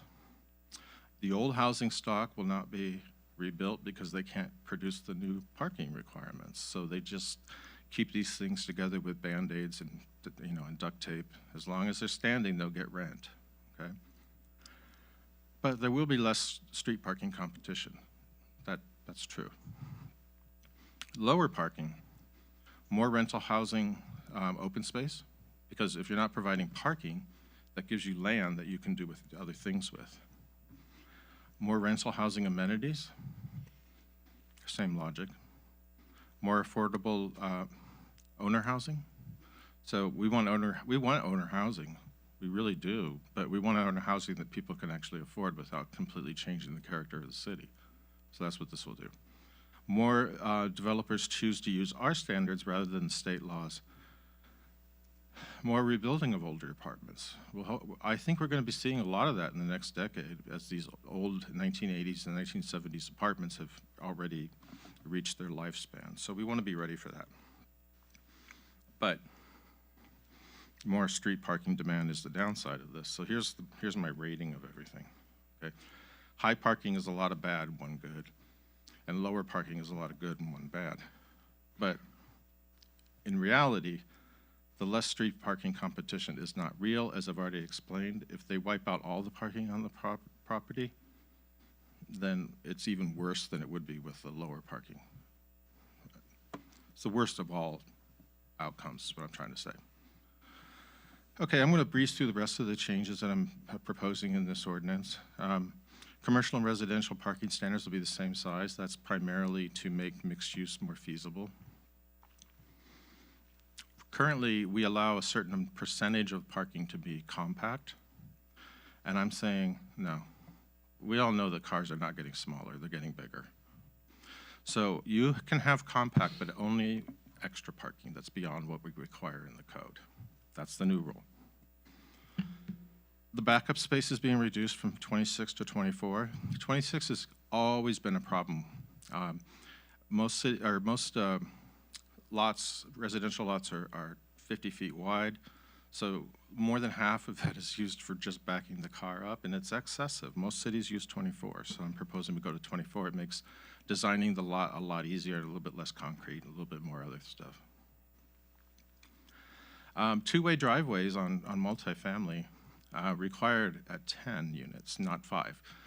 I think when you live in a 5-unit complex, the opportunities to need to pass people in the driveway are not that common, and probably from 10 up it becomes a serious issue. But I'm not saying you can't have a two-way driveway, I'm just saying it becomes mandatory at 10. Loading spaces, the way that deliveries are done these days, nobody's using loading spaces except for the big trucks, grocery stores and places like that.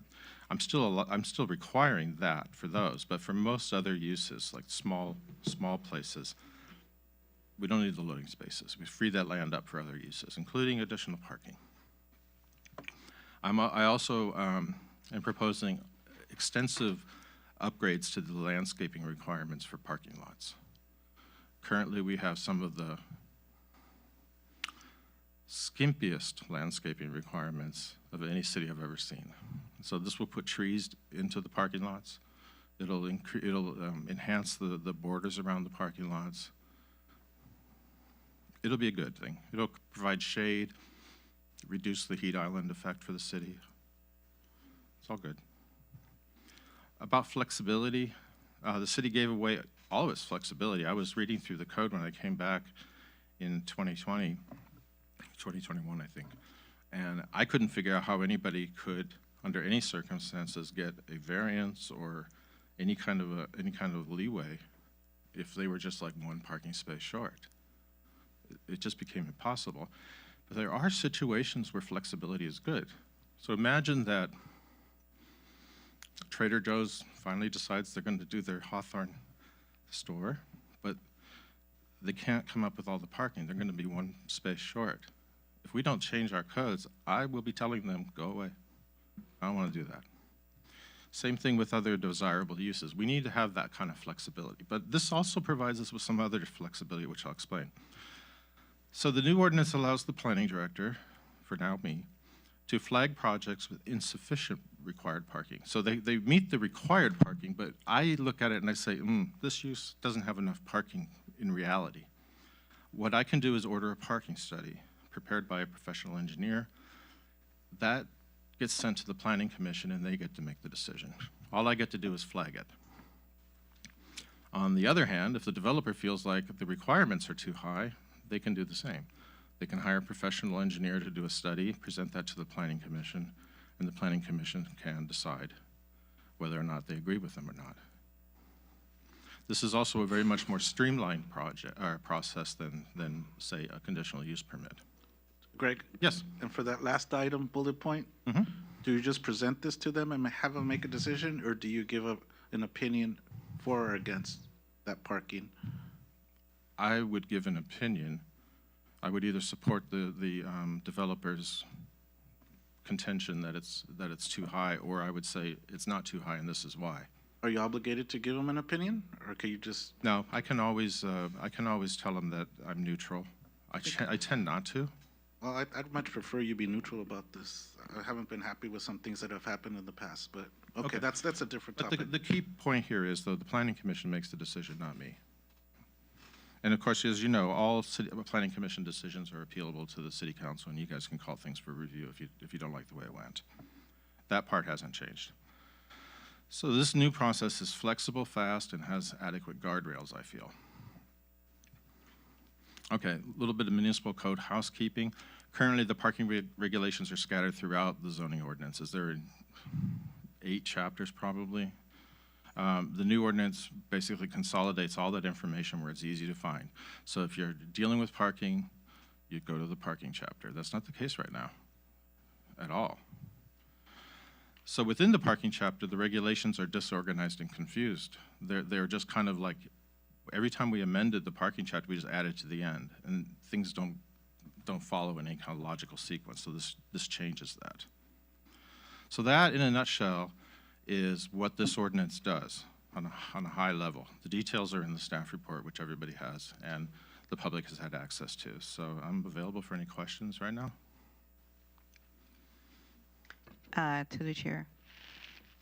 So I just want to go back so that I clearly understand the parking situation with the residential. You're saying that we have no choice as it regards to them building. I know that the governor passed saying that developers can actually build without any parking.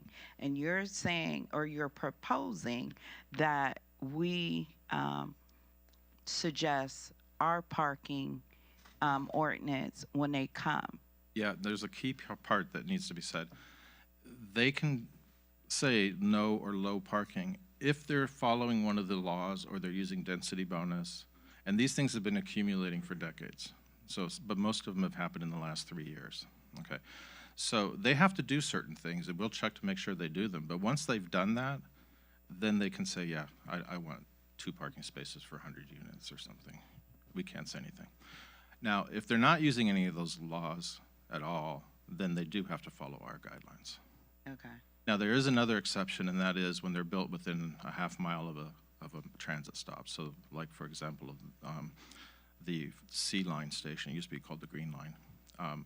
I can't ask for any parking on anything there. Right. But so far, everybody's provided parking because they know they need it. Yeah, I'm fully aware that when, especially bar corridors, if they don't want to include parking, that they don't have to because they want them to use the transit. That's the theory. Yeah. Okay. Okay. Okay, so if there are no more questions, my recommendation is that we have the public hearing, receive the public comments, and then after closing the public hearing, that somebody please introduce this ordinance. Thank you. Thank you. Greg, if I can have a question for Greg. Greg, can you provide information from the last commission meeting that this presentation was provided, and any feedback from those commissioners, and maybe what the vote was to recommend us to move forward? That's a good point. Thank you. There were 4 planning commissioners present at that meeting. All 4 of them voted yes on this ordinance. They had a much more detailed, in-depth, tedious presentation because, I mean, this is the land use stuff that they're here for. For this body, I was just hoping to give you the big picture. And if you have any additional questions about any details, please give them to me. You know what? I'm sorry. I have one go back. Mm-hmm. When you said on that slide, it said half of a parking. Okay. What can you explain that? Because how do you have half of a parking? Yeah. One of our standards requires 3.5 parking spaces per unit. I think it's at 3 bedrooms. Okay. It doesn't make any sense. We'd have to round it up. However, if you have an even number of units, it works out, right? Because if this one's 3.5 and this 3.5, you got 7 whole units, whole parking spaces. That's the theory behind it. So if you ended up with a 0.5, we would just round it up. Okay. Thank you. Hey, Greg, thank you for the presentation. I know usually I'm very critical of the planning department and the planning issues that take place, but this is not your fault that you have to think of something, and it's not attractive at all. So, I do thank you, and Well, if you will, I see it as my job to find the best way for Hawthorne to navigate these things, and it's not always a bunch of good choices. Sometimes it's the least bad choice. And I want to remind all the residents that are out there that always come up and complain, say, we don't have enough parking and all this other stuff. Be careful who you vote for your state government positions. Don't hold that over our heads, that it's something we created. You, the residents, are voting for these people up in Sacramento that come up with these idiotic policies. Scott Wiener being one of them. Now he wants to run for Congress. It's that idiot's fault that this stuff is going, and all the other lackeys up there that are following his lead on this stuff. Assembly members and state senators, and the governor himself. So congratulations, California. Congratulations to you guys for choosing the right people. So please be careful when you guys come up here, and make sure you start thinking different when you start voting for these people. This is the type of problems we have. I've always been saying it since day one, since I got elected. So this is nothing new. And people are seeing it different now because of all the issues that we're running into. Just don't want to really say anything because it's okay. What else? The consent calendar? I skipped something. We're going to read item 15. We're going to read item 15. Yeah, just read it. Go ahead. Read whatever you need to read. Just do it already. Item 15, now is the time and place for a public hearing and introduction of ordinance number 2260, first reading. An ordinance of the City Council of the City of Hawthorne, California, amending Chapter 17.04, definitions, 17.38, non-conforming uses, structures, signs, and parcels, 17.40, conditional uses, variances, 17.56, loading, 1758, off-street parking, and 1760, minimum driveway widths and turning radius of Title 17 zoning of the Hawthorne Municipal Code related to off-street vehicular parking, and making a finding of exemption in compliance with CEQA in connection therewith. Recommended motion at the close of the public hearing, a motion to introduce. I move to introduce.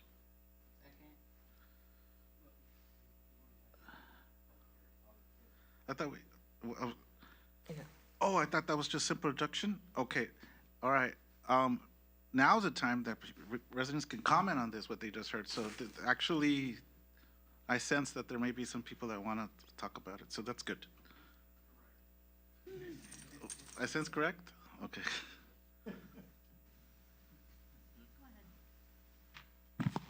Hi, Ruben Sanchez with the North Hawthorne Community Association. Man, there's a lot to talk about parking. And I'm glad you brought up Sacramento, and I'm glad you did that. But you forgot one thing, that a lot of these politicians from Sacramento endorse some of you guys. That's the part you guys forget. A lot of you guys with the Maxine Waters, with the Karen Basses, all these other people, these are the individuals that endorse some of you guys. I'm not gonna mention names, I'm not gonna go there. I'm trying to turn in a new leaf. But that's you have to remember, these people endorse you guys. Don't accept their endorsements. Look what's happening right now. They're destroying our communities. We have been talking about preferential parking, which we deserve. When you have residents out there, especially apartment dwellers, that own about 10 to 18 vehicles per home, and no one's doing anything about it, that is concerning. That's when we were talking about preferential parking. We need to start limiting. They're using the streets for storage for their vehicles. Do you understand how much a storage for a vehicle costs right now in California? Minimum about $500 a month. That's how much you guys are turning over to these residents. So to come over here and blame the politicians that endorse you guys, that is ridiculous. All right, we've been watching. A lot of people are into politics now, so they know what's going on. You can't lie to the people anymore. Start doing your job when it comes to parking. Preferential parking throughout North Hawthorne is what we've been requesting. Hey, do it with the pilot program. The same way you guys talk about these pilot programs, do a pilot program with the preferential parking. Let's see where it goes. Right now, what we watch right now is basically benefiting all the developers. That's all you're doing. That's what's happening. I'm not blaming Greg. He's doing his job. But right now, we need to take into consideration the homeowners. For God's sake, you can't even park in front of your own driveway because they'll give you a citation. What did you say last time, Mr. Vargas? Oh, why don't you use your driveway? Why don't you people use their driveways? Well, not everybody can. As you know, a lot of these homes were built back in the 1950s. You only have one vehicle.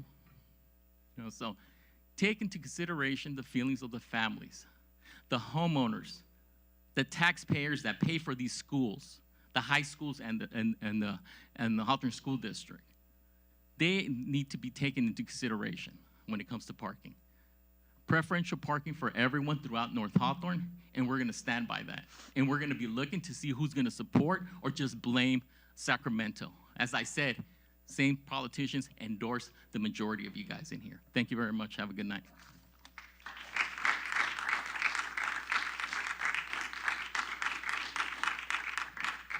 Good evening, everyone. I don't really want to get into the weeds on this, but there's one thing that I think really needs to be looked at that is a problem.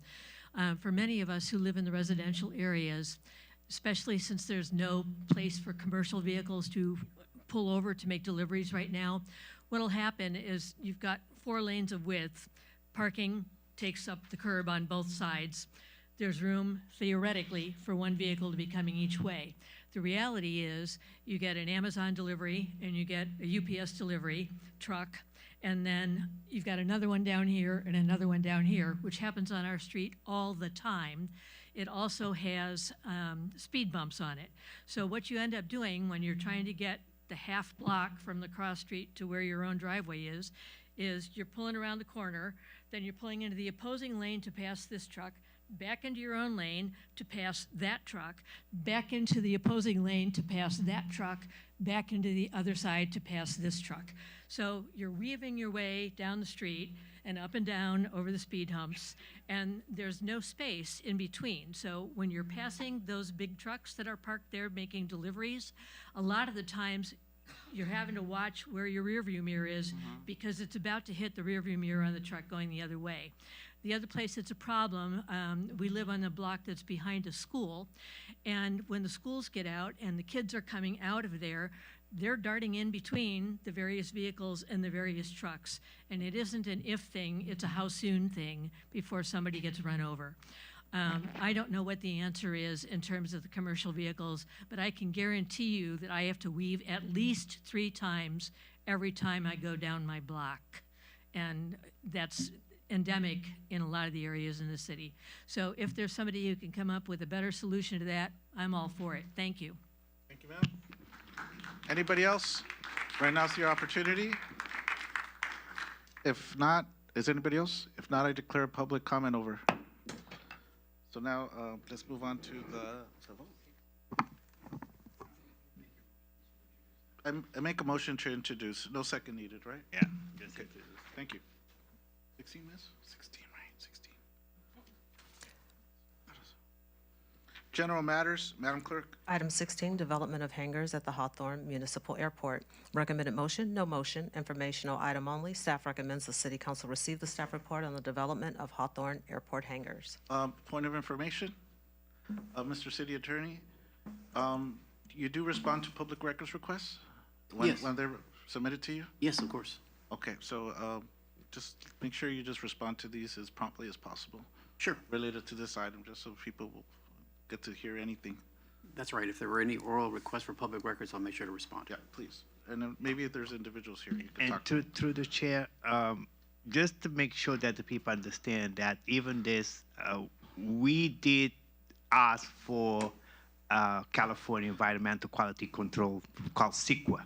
So they did about the environmental study before they submit their plan. Right. In addition to that, the city actually passed in 2007 an airport master plan that considered all of the environmental issues.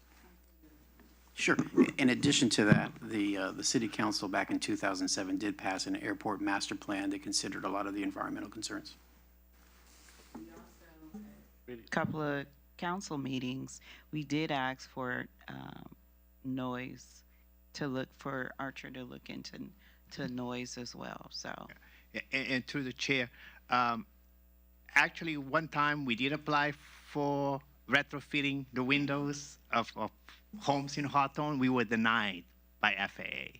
So now we have to go back and see how can we reapply for the grant, because we didn't qualify, because they said we were not on the flight path of LAX or something. Because now they're thinking that the Hawthorne Airport is the 5th runway for LAX. So maybe we can make a case there. Okay, so we are looking into those issues.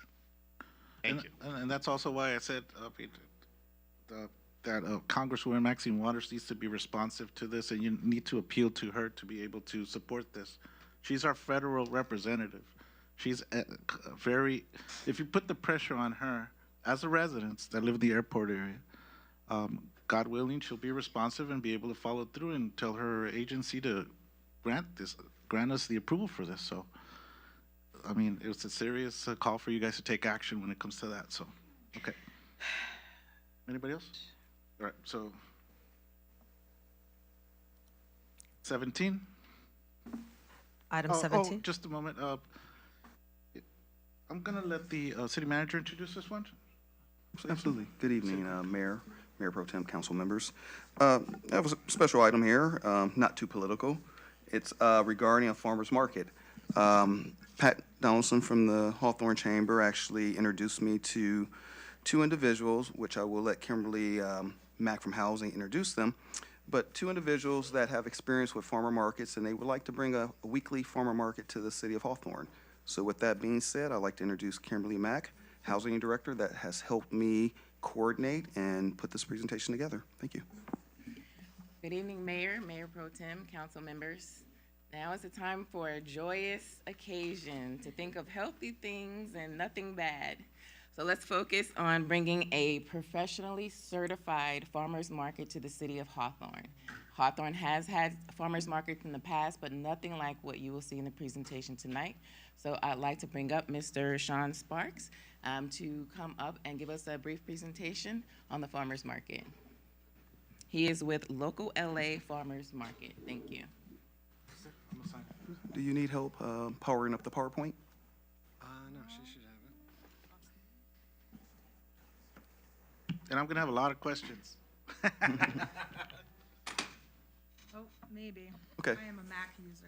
No problem. Someone's gonna help you right now. Oh, there it goes.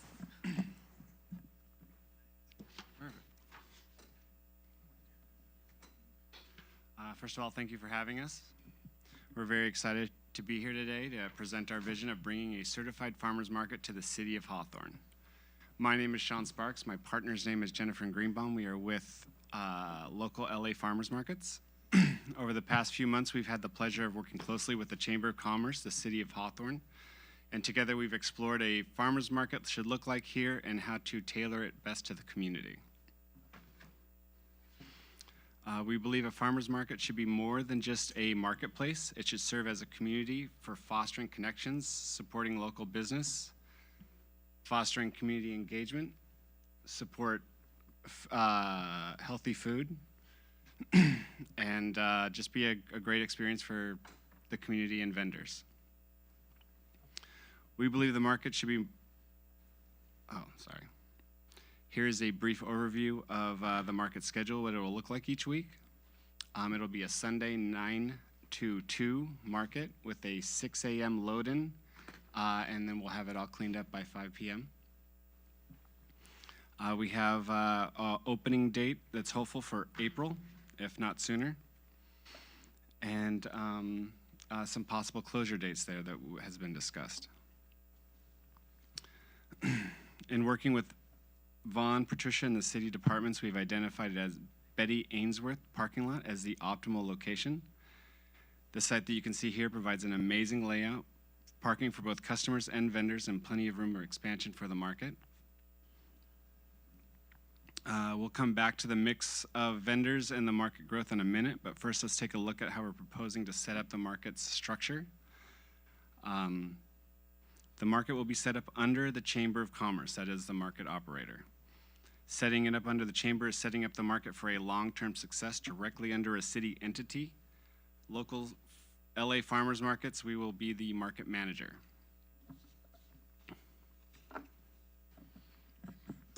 And then over the next few slides, I'm going to dive deeper into what our role of a market manager would include, and then also how we would create a successful market for the city of Hawthorne. So basically, we're providing end-to-end support from initial setup through long-term growth. This would include establishment and setup of the market, vendor recruitment and management, market operations, the financial management, marketing and promotions, building an amazing experience and layout design, and then also optimization and growth. So vendors, these are the star of any kind of farmer's market. So our vendor recruitment strategy really builds on our established vendor relationships and aligning that with the specific needs and interests of the Hawthorne community. So vendors really follow into three different categories. You have the farmers and growers. These are fruits, vegetables, dairy, honey, meat, poultry, flowers. Then you have the prepared and packaged foods. So this is everything from hot food, prepared meals, pastry and bread, coffee, packaged foods like nuts and dried fruit, hummus, dips, juices, and similar. And then the final category is artisans and crafters. And then as the market evolves, so will our vendor selection. We will look to add vendors that add great value to the market, as well as looking in incorporating Hawthorne-specific vendors into the market as well. All right, a little bit about marketing.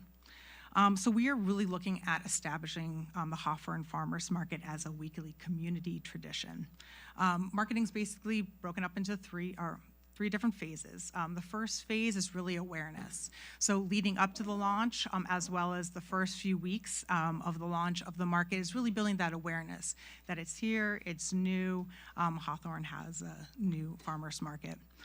This will then flow into phase 2, which is really looking at the first 6 months, maintaining that visibility and encouraging repeat visits with an emphasis on growth and community engagement.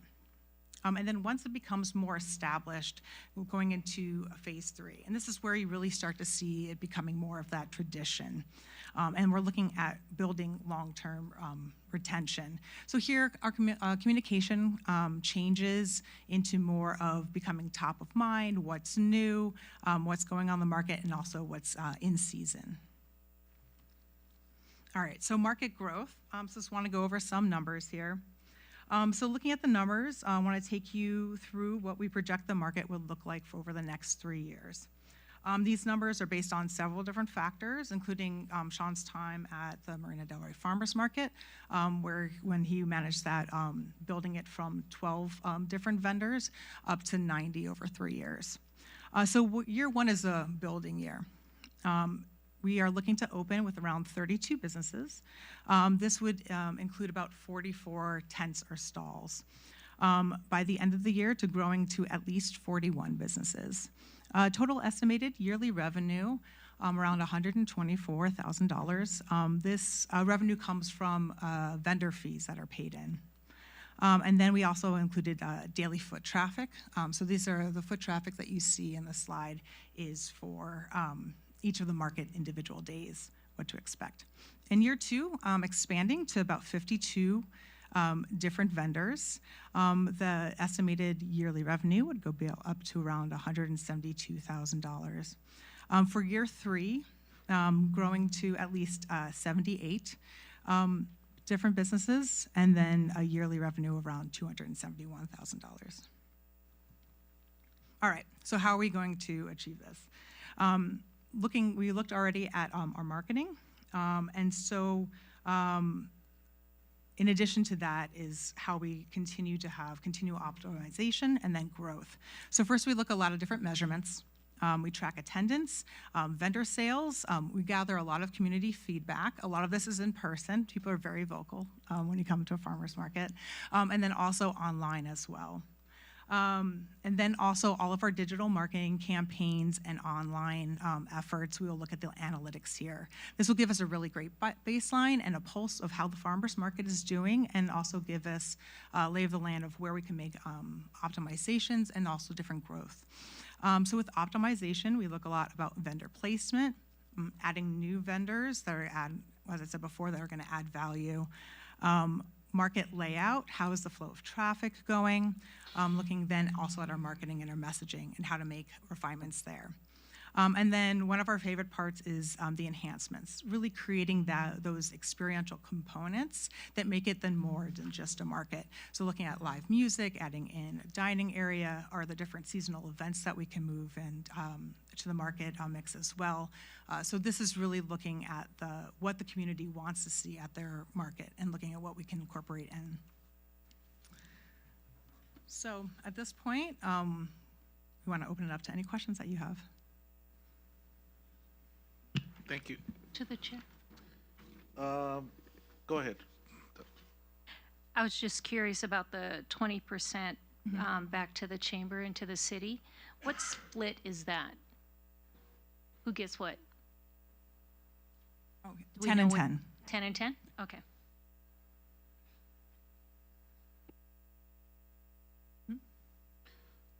Respectfully, I need to ask this question. Are you more of a nonprofit or a for-profit group? Your group? We would be a for-profit. With it, though, farmers market does need to be put under a nonprofit, and so that is why a chamber of commerce. It could be a city entity too. So it would be under the city chamber of commerce would be the operator for that. So, what period of time would you need to be able to determine if the farmers market would resonate here in our city? What period of time would you give it to be able to say, hey, you know what, yay or nay, to keep going? That's a serious question. No. Yeah, these I've are been really around good a lot of the other markets. This community has been spoken to me that there's been one needed. I know of several vendors in my other markets that they live in Hawthorne. So I know it's wanted. I know it's needed. It's been 15 years since you guys have had something. We've spent a lot of time here. We've gone around. I've seen every grocery store. I've seen your prices. I've checked out.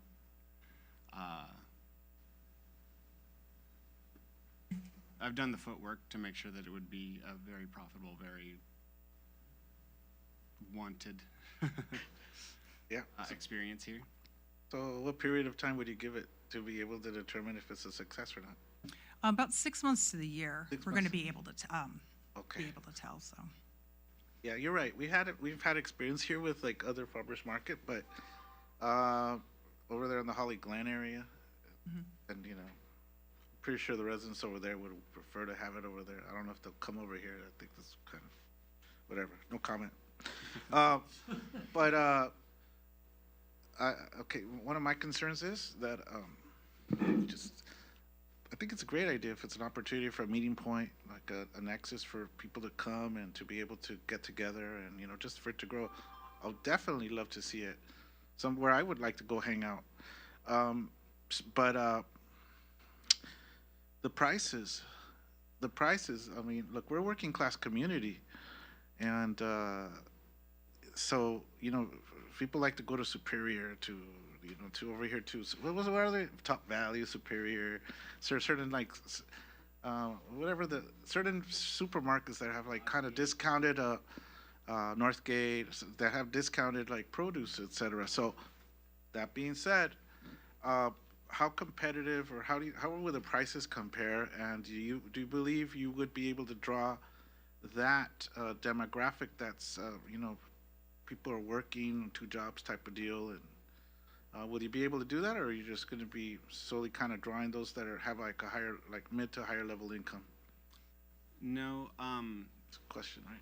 Torrance market, the market in Torrance is one of the 5th largest in the country, which is very much this demographic. The part of our strategy is to keep our costs low so that we can pass that on to our vendors and the vendors can pass that on to everyone else. We are not taking a normal market percentage of what other cities are doing. Just Torrance has been there 40 years and Marina's been there 12, so they're able to kind of ask for more than what a new starting market would be able to do. We're very concerned and very aware of that problem and feel we've mitigated the prices as best we can. You guys run the one over there in Torrance, the one that's on Van Ness? Or where's yours located? I ran the Marina Del Rey. I grew the Marina Del Rey Okay, so, yeah. market on a contract. I have more confidence in a farmer's market being successful with a group such as yours. You know, I like the way you presented things. It seems like you're organized and you have a plan and you've done this before. I feel most comfortable being able to support something like this and see it, you know, being given an honest opportunity, a good, fair opportunity to succeed. So I think I'm kind of leaning towards supporting this. Through the chair. Go ahead, sir. Thank you. We met, you know, several times. So I'm always one of farmers markets in Hawthorne. And like I said, you know, like Mr. Mayor brought a lot of the issues that I presented to you when we met, right? So, but I'm pretty sure, you know, the Hawthorne diversity is changing, right? And even our income level is going up. So there is potential market for farmers market to succeed in Hawthorne. It's just like you said, you have to be an aggressive, do marketing, get people where they're going, and maybe give them a different quality of products, right? That is not in a supermarket. Yeah. And then I love the idea about music, about the other diverse products that you guys going to bring there, arts and crafts. You know, you can do, you know, storytelling with kids and et cetera, et cetera. So, and I believe, you know, it could work. So, and that's what I'm supporting it, because like I told you, if you present us with a definitely concrete plan, I would support it. So, and you have. And then you have worked with Kimberly and Vaughn and Pat, so to make this thing happen. So I'm definitely going to support it, and you'll be my champion, because I always want a farmer's market in Hawthorne, because sometimes I have to drive, you know, sometimes even to Hollywood to go farmer's market, okay? So I definitely, even Santa Monica, something, you know, so, but I want something right here in our community, so thank you. Do we have a motion for this? I move. Second. Please vote in supporting this. Well, after the vote, I would just want to share one item that's a benefit to the city. Thank you, guys.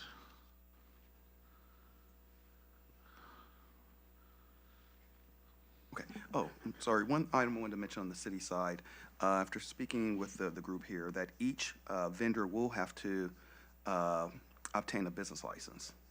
So that's a caveat that helps the city financially to pass that on to the residents. So hopefully you can be successful so the city can see a turn on revenue, but also offer a healthy alternative to other stores we have in the city.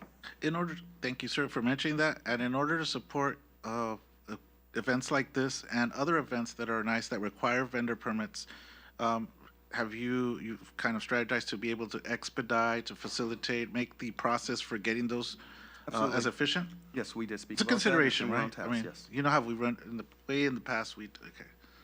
So we need to make sure, or else it's like, why do we want to go to Hawthorne if it takes forever and they want us to do this and that? So that's important for me, the permits for you guys. Thank you. All right, Thank you. looks like we're going to have a farmer's market. Let's give them a round of applause. Yes. Thank you, guys. Thank you, Pat. Vaughn, Kimberly, everybody. Just a moment.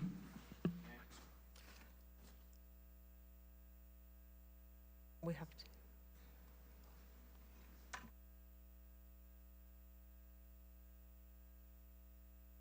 Not feeling well. She said she's not feeling well.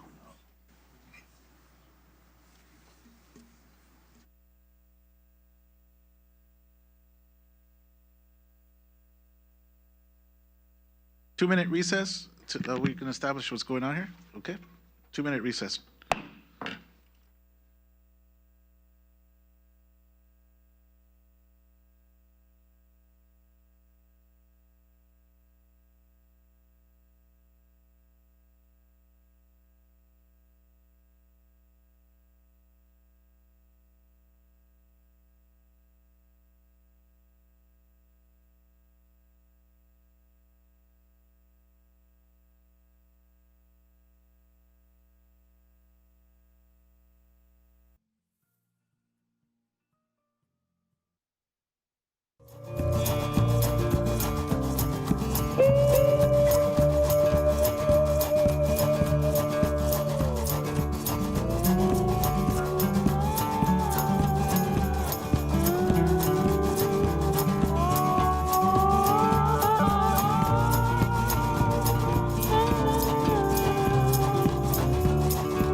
City Council is back in session. Ms. City Clerk, you have something to share with us? Go ahead. Yes, I would like to read item 17 again and announce the vote because I believe we had some issues with our cameras. So item 17, establish a professionally organized farmers market in partnership with local LA Farmers Market and the Hawthorne Chamber of Commerce. Recommended motion, staff recommends that the City Council approve a partnership between the city, the Hawthorne Chamber of Commerce, and local LA Farmers Market to provide professional services necessary to administer and implement a local farmers market on city property. 2, authorize the city manager or designee to execute, amend, and keep record of documents necessary to administer professional services for the Hawthorne Chamber of Commerce with local LA Farmers Market, LLFM. And the vote was unanimous, with mayor and council voting yes. Can you name the council members, please? Yes. Councilmember Faye Johnson, Mayor Pro Tem Alex Montero, and Mayor Vargas. She had already stepped off. Okay, thank you, ma'am. So the 3 votes, which is unanimous. Is that correct, Mr. City Attorney? That's right, 3-0. Okay. 3. Thank you, sir. The city manager's consent calendar. Madam Clerk, this is you again. Yes. Mr. Mayor, I have items 1 through, I have 11 items on the city manager's consent calendar. They're items 18 through 28 for your consideration and approval. We'd like to start with item 18. And just a question. Yes. Yeah. Did everybody get a chance to look at the financial report? Or does my city council colleagues need to have this presented to us? Nope. Or is the written report sufficient for us, just for clarification? Mr. City Attorney, what is your recommendation, sir? Can we highlight this? Oh, Mr. City Manager, excuse me, Right. sorry. Mr. City, sorry. If you transferred the budget to the city No, attorney, I'm sorry, I don't know. It's because I was asking for legal stuff, but No, it's okay, sorry, sir. just joking.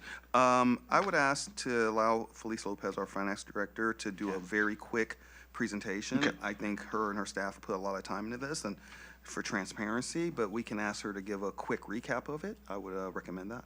Then let's go through the items 19 through 28. Go ahead, ma'am, and then we'll go back to that. Item 19, renewal of professional services agreement with LDM Associates Incorporated for the administration of the CDBG Home and other federally funded grant programs. Item 20, progress payment number 2 in the amount of $119,415.52 due to Chapman Coast Roof Company Incorporated of Fullerton, California for Hawthorne Police Department roof replacement project. Project number 25-09. Item 21, pollution liability insurance, 3136 Rosecrans Avenue, BZ Eclipse, Enviro covered location. Item 22, approval of agreement with Tripepi Smith to provide general communication support services.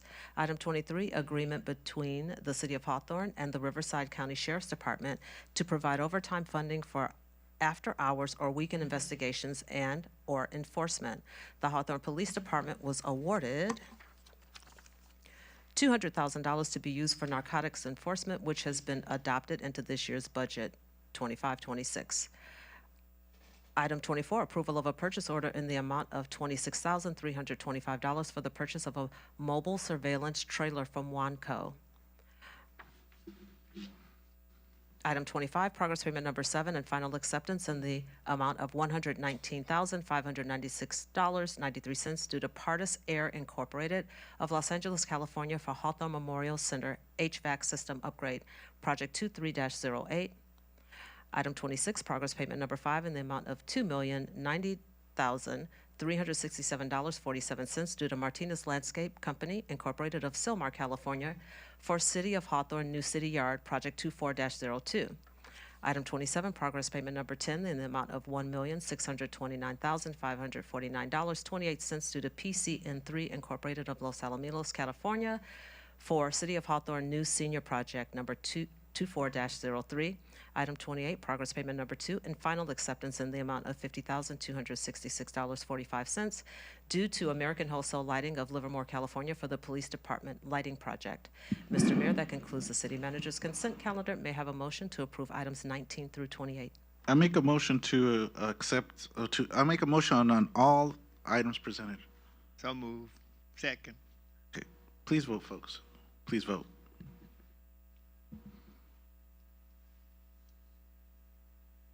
Now we go to Felice. Oh, Felice. The votes are in. Voting reflects mayor and council voting yes. Felice? Yeah, thank you. Thank you, ma'am. Felice, you have a presentation? Yes. Yeah, please. You put all this hard work into this, and I'm over here coming up with different stuff going on. All right.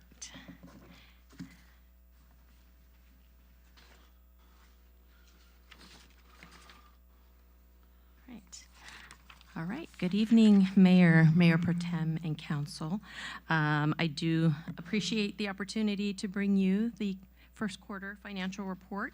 Let's go to the next page. We will start out with the general fund revenues that do show about a 2.4% slight decrease in revenues compared to the prior year. When you compare them to 23-24, it's a 17% increase. So although it's a small decrease, we're not really worried about it at this point. The most significant increases in revenue are business license tax, which is 88%. And the tax collected at this time of year is usually delinquent tax payments for business license. We also have TOT, transient lodging tax, which is a 165% increase. We do believe that these are a timing issue. We've been processing TOT audits for the last couple of years, and hotels are now remitting payments in a more timely manner. So we believe that some of these payments are just paid earlier than they were last year. So we will monitor this, and if there's a change in this, then we will let you know in the second quarter or mid-year report. Okay, moving on to expenditures for the first quarter. They are trending upward about, the expenditures are almost at 24% of what was budgeted. And so they're a little bit higher than they were last year at 23.3%. And in 2023, they were at 24% as well. So kind of on a normal range as we are at this time of year. This increase reflects a 5.35 increase in this quarter compared to 2025 and a 10.9% increase from 2024. And that 10.9 increase was due to ARPA funding projects. So at a couple of years ago, we were in full ARPA mode, and all those projects were being completed. And now we are at the last stages of those ARPA programs, so it's a much smaller amount. Okay, now we'll move into the general fund required cash balance. That for this year, that required cash balance is $28,283,395, and this is an average of 3 months of operating expenditures. And at September 30th, 2025, the cash balance was $86,865,000. It's a slight reduction from last year, which was at $90 million. The reason for this decrease is because we have several park and community service grants that we've had a little bit of delay in receiving reimbursements. That's about $10 million in grants that have not been reimbursed. We are anticipating receipt of those reimbursements in the next several months, but it's been a lot slower process this year to get those back. All right, and finally, we have the general fund cash balance. You see the history from 2021 through 2025, how we've had those increases. This fiscal year at June 30th, we saw a slight decrease again so we're at 98.5 million compared to last year at 100,285,000, and again that's due to the pending reimbursements from grants. And that's all I have for you, unless you have any questions. Quick question. I saw that there was a 165% increase in the TOTs, right? Yes. Okay. Where does that group of taxes or that group of revenues fall within the scheme of things compared to all other revenues? It's usually we're all usually in the same range. The TOT doesn't really go up too much every year, and that's why we find it odd that we had such a large increase. So we're going to monitor that. Compared to other revenues, let me. Where does it fall? I think his question is, where does that money? Where's it deposited to, and where does it go once it's paid? No. In specific, like, is TOT tax the biggest source of revenue that the city has? No, sales tax is the sales tax highest. still remains. And so how do you know the numbers off the top of your head just to see? Because there's been this argument that the hospitality industry is kind of giving us this big, chunk of change here to operate as a city. It is one of the lower of the tax categories. I can give you the breakdown on that, but it is it's sales tax, and then it's property tax, and then we're looking at UUT is higher, and then we're probably looking at the TOT portion. Yeah. What are you looking at right now? Well, I'm looking at my detail reports. I would love to see that, but just offline. Thank you. Thank you. Any other questions? But it's still a sufficient amount of revenue for the city. Yes, absolutely. So development of hotels is still kind of a good thing for us. Okay, that's just what I wanted to. Thank you. All right. Thank you for these. Do we have any questions for her? Are we good? Or make a motion? Can we could hear you in mic? I know you're loud, but it's like I really couldn't hear you. Motion to accept the report. Second. Please vote.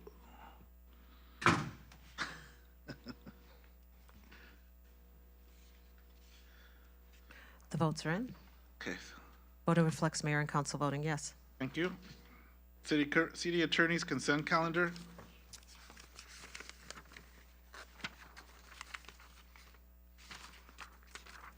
second here.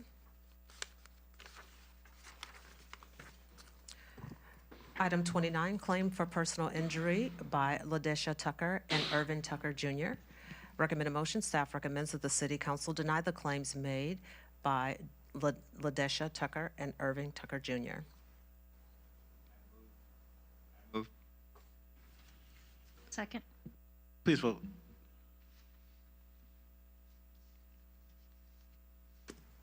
The votes are in. Voting reflects mayor and council voting yes. Item 30 is tabled. Item 31, special events, discussion action item. Go ahead, ma'am.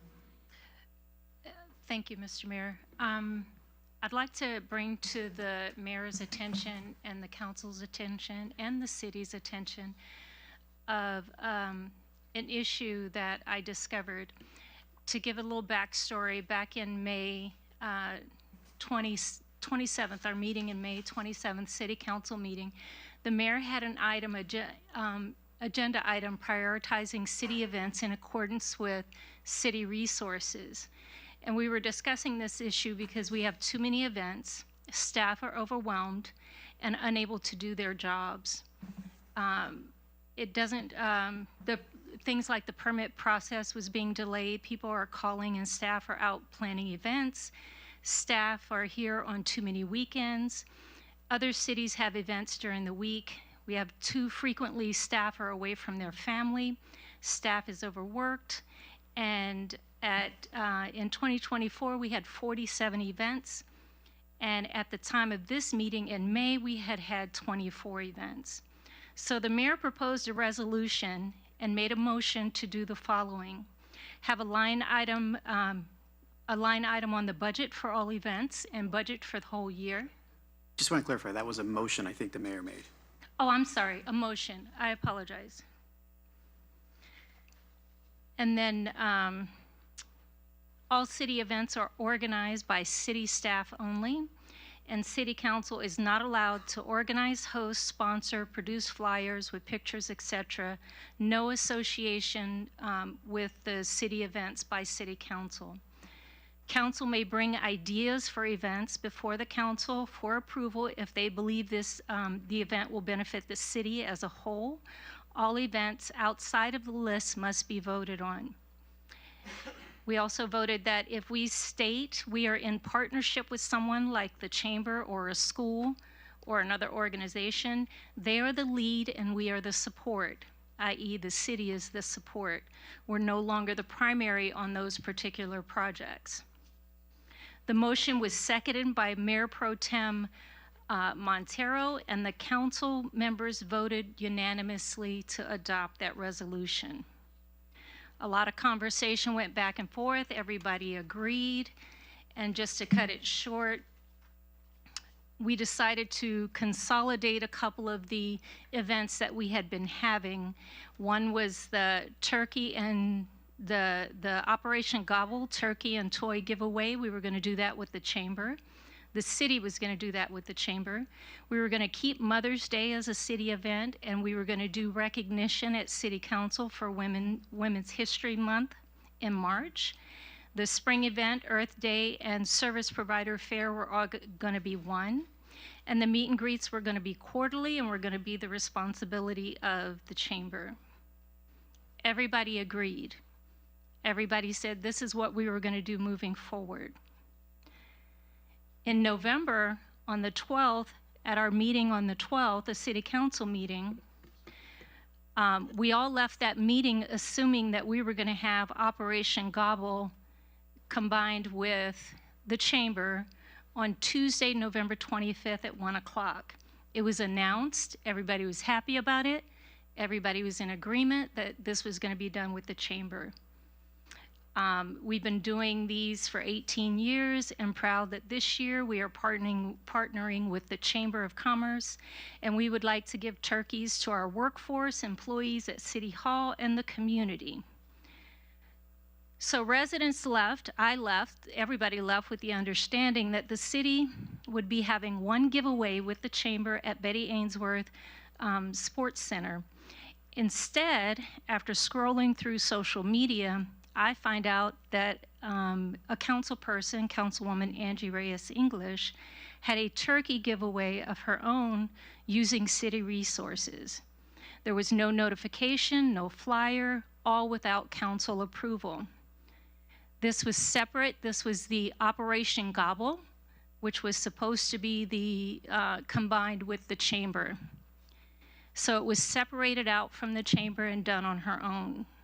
The 400 turkeys that were taken away were taken for Operation Gobble, were not combined with the city's giveaway with the chamber. And the chamber walked away short. They were short in giving away turkeys. They had to turn people away. And had they had another 250 turkeys, they would have been able to service everybody that was in line and also cater to the ones that are homebound and couldn't get out to stand in line. Instead, we had two separate events. One we didn't even know about, which was done in secret until it came out in social media, and the one with the chamber, which could have been more successful if we had the necessary turkeys. So, unfortunately, the council person isn't here this evening to speak on it, so I'd like to bring this back in January. Go ahead. And I'd like to open it up for discussion. Okay.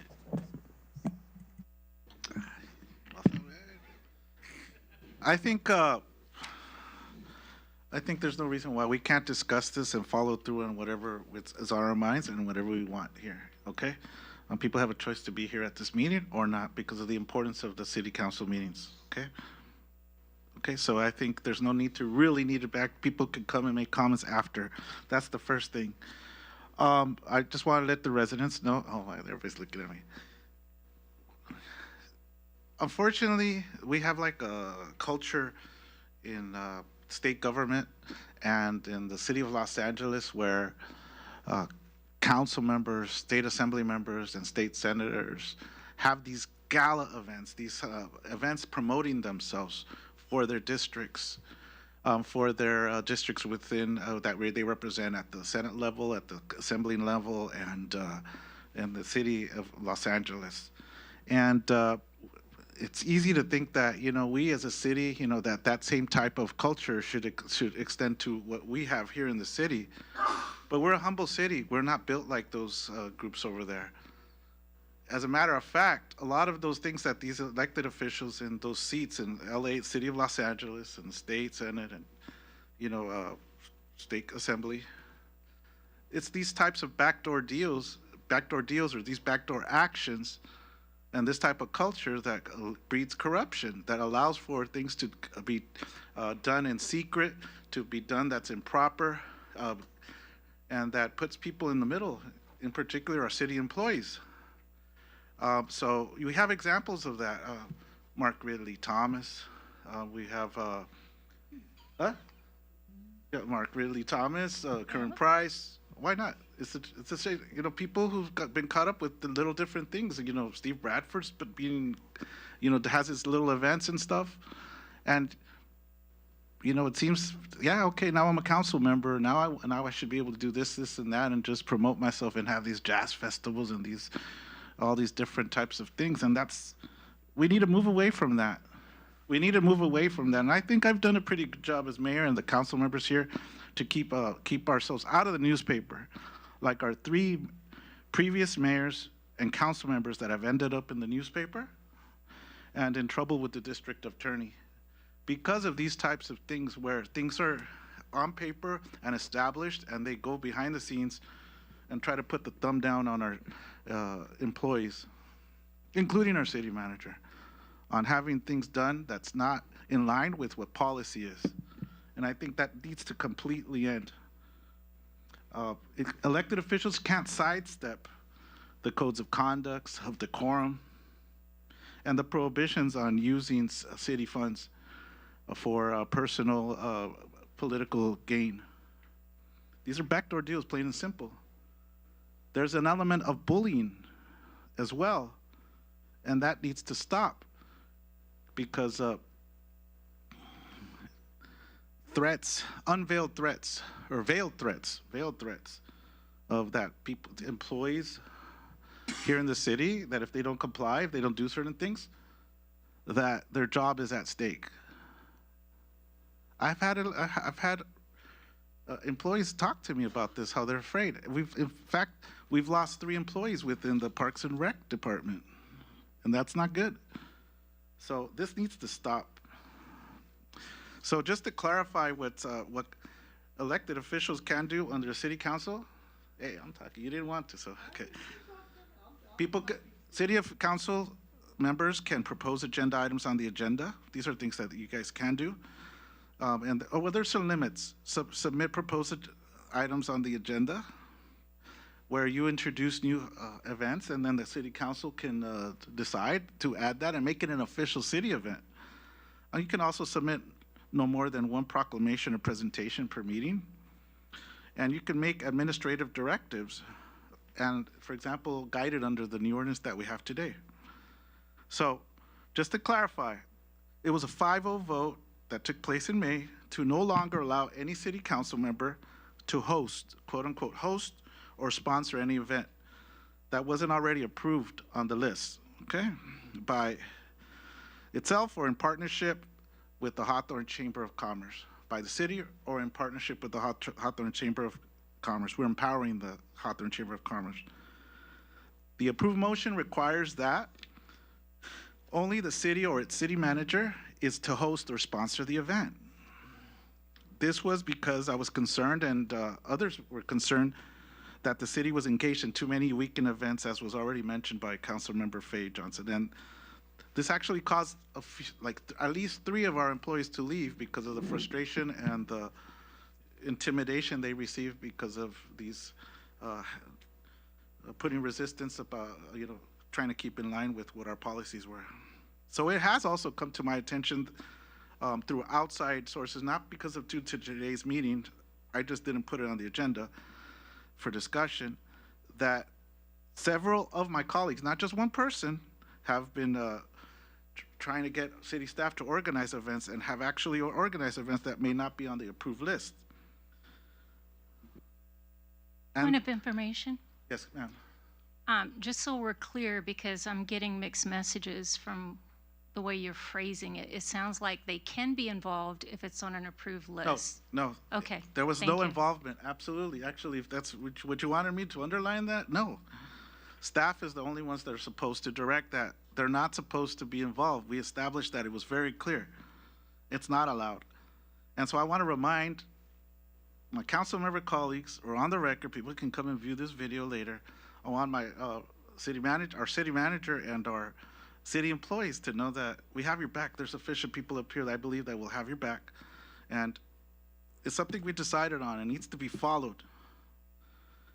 There's no hosting, there's no sponsorship, there's no organizing. If somebody wants to have an event, raise your own money, pay for all the elements of having an event.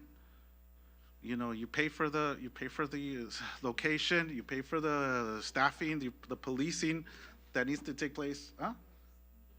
The media aspect of it, raise your own money. In actuality, that's what they do. That's what C. Bradford used to do. That's what some of these elected officials in their districts used to do. They used to raise their own money and not use state money. So that needs to continue. So I really hope we don't have to revisit this again. And right now we're just recertifying this, highlighting it again, and just letting the employees and the city manager and everybody that you need to, this is official. It's already been voted on. There's no need we didn't even need to remind anybody. We don't need to remind people. This has already been spoken. Everybody agreed to it, and people are breaking away from what we had already established, and that's not acceptable. Okay? If any of our employees out there, I'm talking to you guys out there, any of the employees out there feel like there's council members that are approaching you, sidestepping our city manager, trying to have you guys do stuff, and it makes you uncomfortable, there's a process within the HR department to be able to file a complaint and have that elected officials up here investigated for bullying. Your job should not be under threat for trying to abide by what you've been instructed and what's been established. Is there a process, Erica? Yes, sir. Okay, there's a process. So this needs to be stopped. Okay, this is the type of stuff that needs to be stopped. We need to remove ourselves from that culture that we used to have. And if this type of conduct continues, I will seek a resolution of censure against the council members that commit this type of violations that don't abide what we have already established. That's my desire, and that's what I'm putting forth. Because that's it. Thank you to the chair. Yes, sir. Well, well said, because like I said, we have to create a transparency, a culture of respect, a culture that what we say here is valid, right? It's not just go to one end and get out to another. Because I might even be guilty, sometimes just go to Vaughn's office and say, Vaughn, can you do this, do that, do that? But we need to understand, Vaughn does not just work for one person, right? It's work for all of us. So we have to be able to respect and make sure that, because, Vaughn does an outstanding job, and, and he have this tendency not to say no to us, because all 5 of us are his boss, right? But he have to be able to be freely to do his work on a daily basis without any any fear of repercussion. So that's the kind of thing that we need to make sure that we here support what we said we were going to do, and not break them down the road, right? And ignore them in a sense. So I totally agree what you're saying is correct, and what the Councilwoman Johnson just read there. On May 27, it was 5 votes to obey and to move on those specific events and not create our own particular event, right? Because, for example, I'm planning an event, but it's not my event. It actually is the Connected Federal Credit Union with Mexican Water, with the MasterCard, that's going to do a business expo, a business workshop for 2 days for the small business on January 22nd and January 29th, right? We're going to use the Memorial Center, but I'm not planning that event. I'm not getting Vaughn involved. I'm not getting Kawan involved. I'm getting the outside people involved to plan that event. But I'm facilitated, as a member of the council member for Hawthorne, right? Because it's going to be in our city. So we want to make sure that the small business workshop is going to benefit the people and the residents of Hawthorne and the business in Hawthorne, right? So those are the kind of things that we need to start thinking about. They're not that create events, just like you said, to go out there just to take a picture or to make the communication department go with them for Photoshop to put on Facebook or Instagram, something like that. So we need to stop that kind of behavior. And that's cool that's cool. It's good if you want to have an event that you organize and you put you promote yourself, but it can't be done with city money. It can't be done with city money.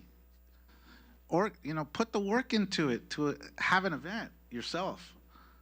Get the resource, get volunteers, get pay for all this stuff that you need to make it happen. So then you earn the opportunity to be able to say, this was my event, and put your face all over it. But not when you have city money, employees here doing this thing for you, doing all the hard work, and using city resources, having behested requests for donations, using city employees to raise money for these events. All in secret. All in secret? By the use of bullying, most likely? What else is there? You don't do it, I'm not going to be very happy with you. Okay? It doesn't have to be said. It's understood. That has to go away. That type of culture has to go away. And then one more thing. Recently, because my approach is always hey, is this legit? I want to do this. I want to do that. Something I want to plan for, something I want to plan. I'll just leave it at that. And I cross-check with our staff. Hey, based on what we've talked about, My suspicion is that this is not something I could have happen because of X-ray. And it was cross-checked that, there was something, I had to do it fully independently, and that's cool. I mean, I know what you're saying, that you've talked to staff, but the thing is, you ask them and they tell you, no, this, you got to be careful with this, you can't do this. We abide by it. Here to guide us. So, and that's what we need to say, to respect their opinion. When they told us no, it's no, because we know that, we understand that.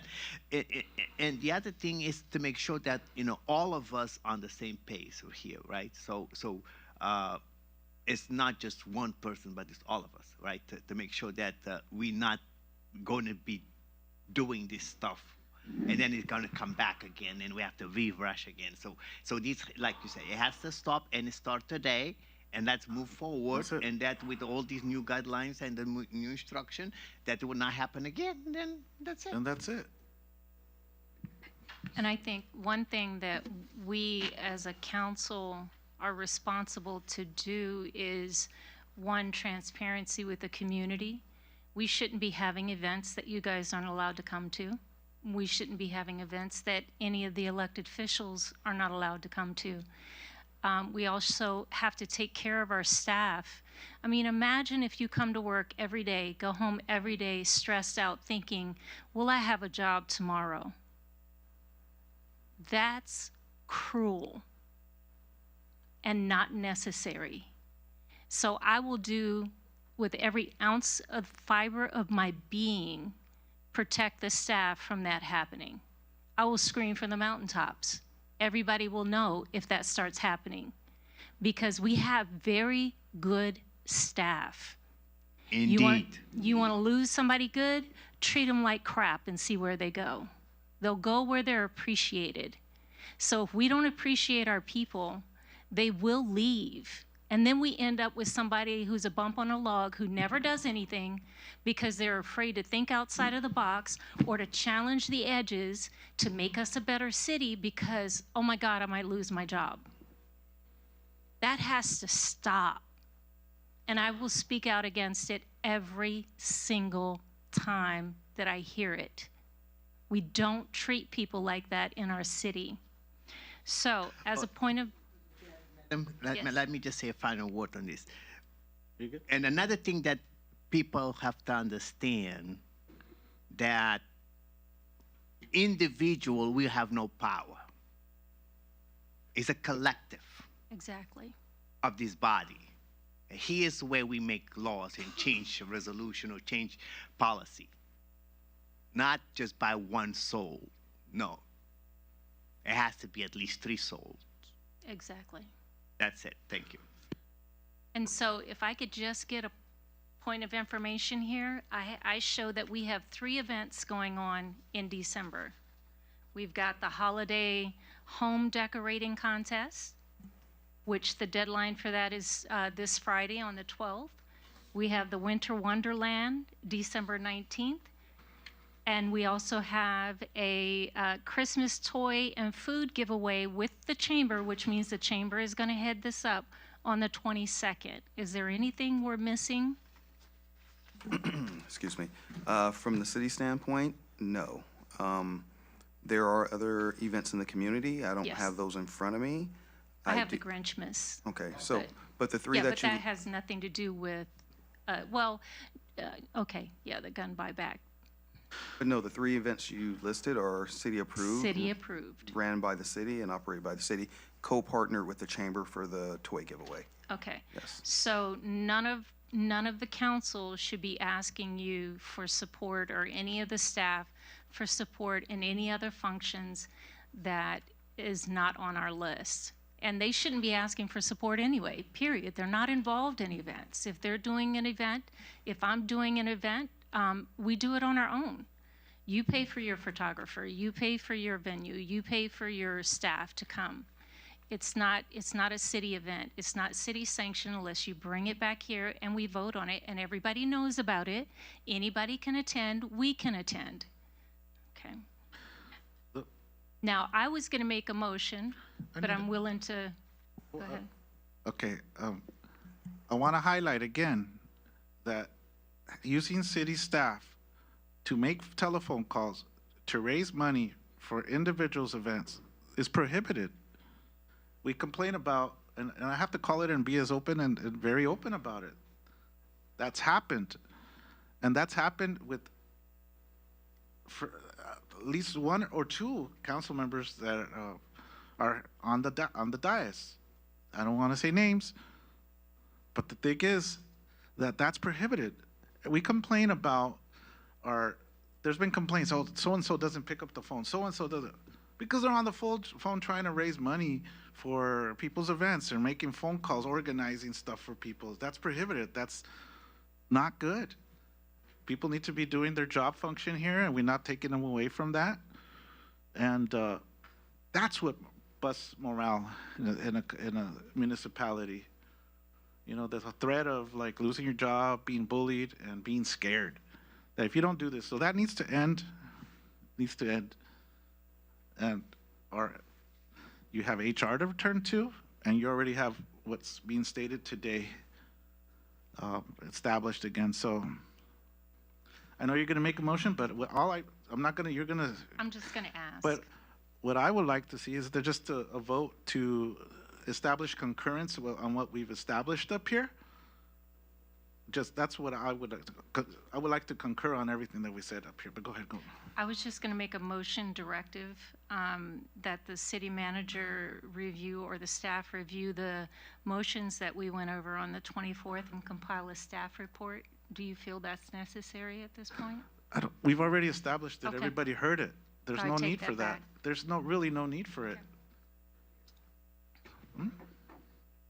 No. What are they? Quiet, please. Please. We need. Okay. You know I'm not gonna get them and go get you, Yeah. but just.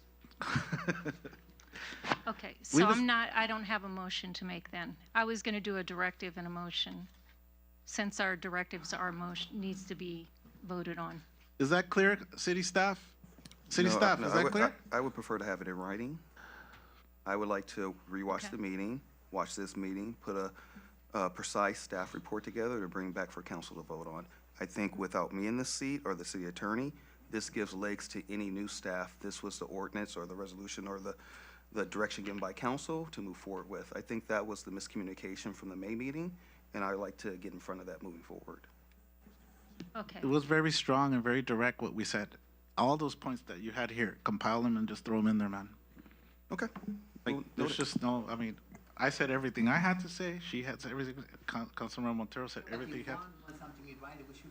No, yes, I agree, Yeah. but you had everything, he's gonna be able to he's gonna be able to compile everything that we said So today. I'm giving Vaughn a directive, so we have to do a motion that you review tonight's meeting and the 27th and put a staff report together so that we can review it. Is there a and second? concur. I second. Please vote. I recommend voting.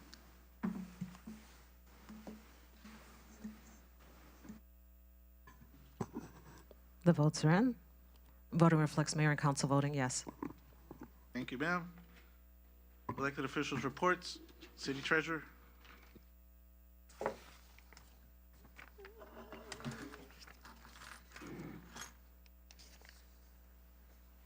Sorry. Happy holidays, everyone. Yeah, let's change that note. Behave, please. Yes, let's move on. Yes, I'd like to wish everybody a happy holidays, Merry Christmas, and, a Happy New Year.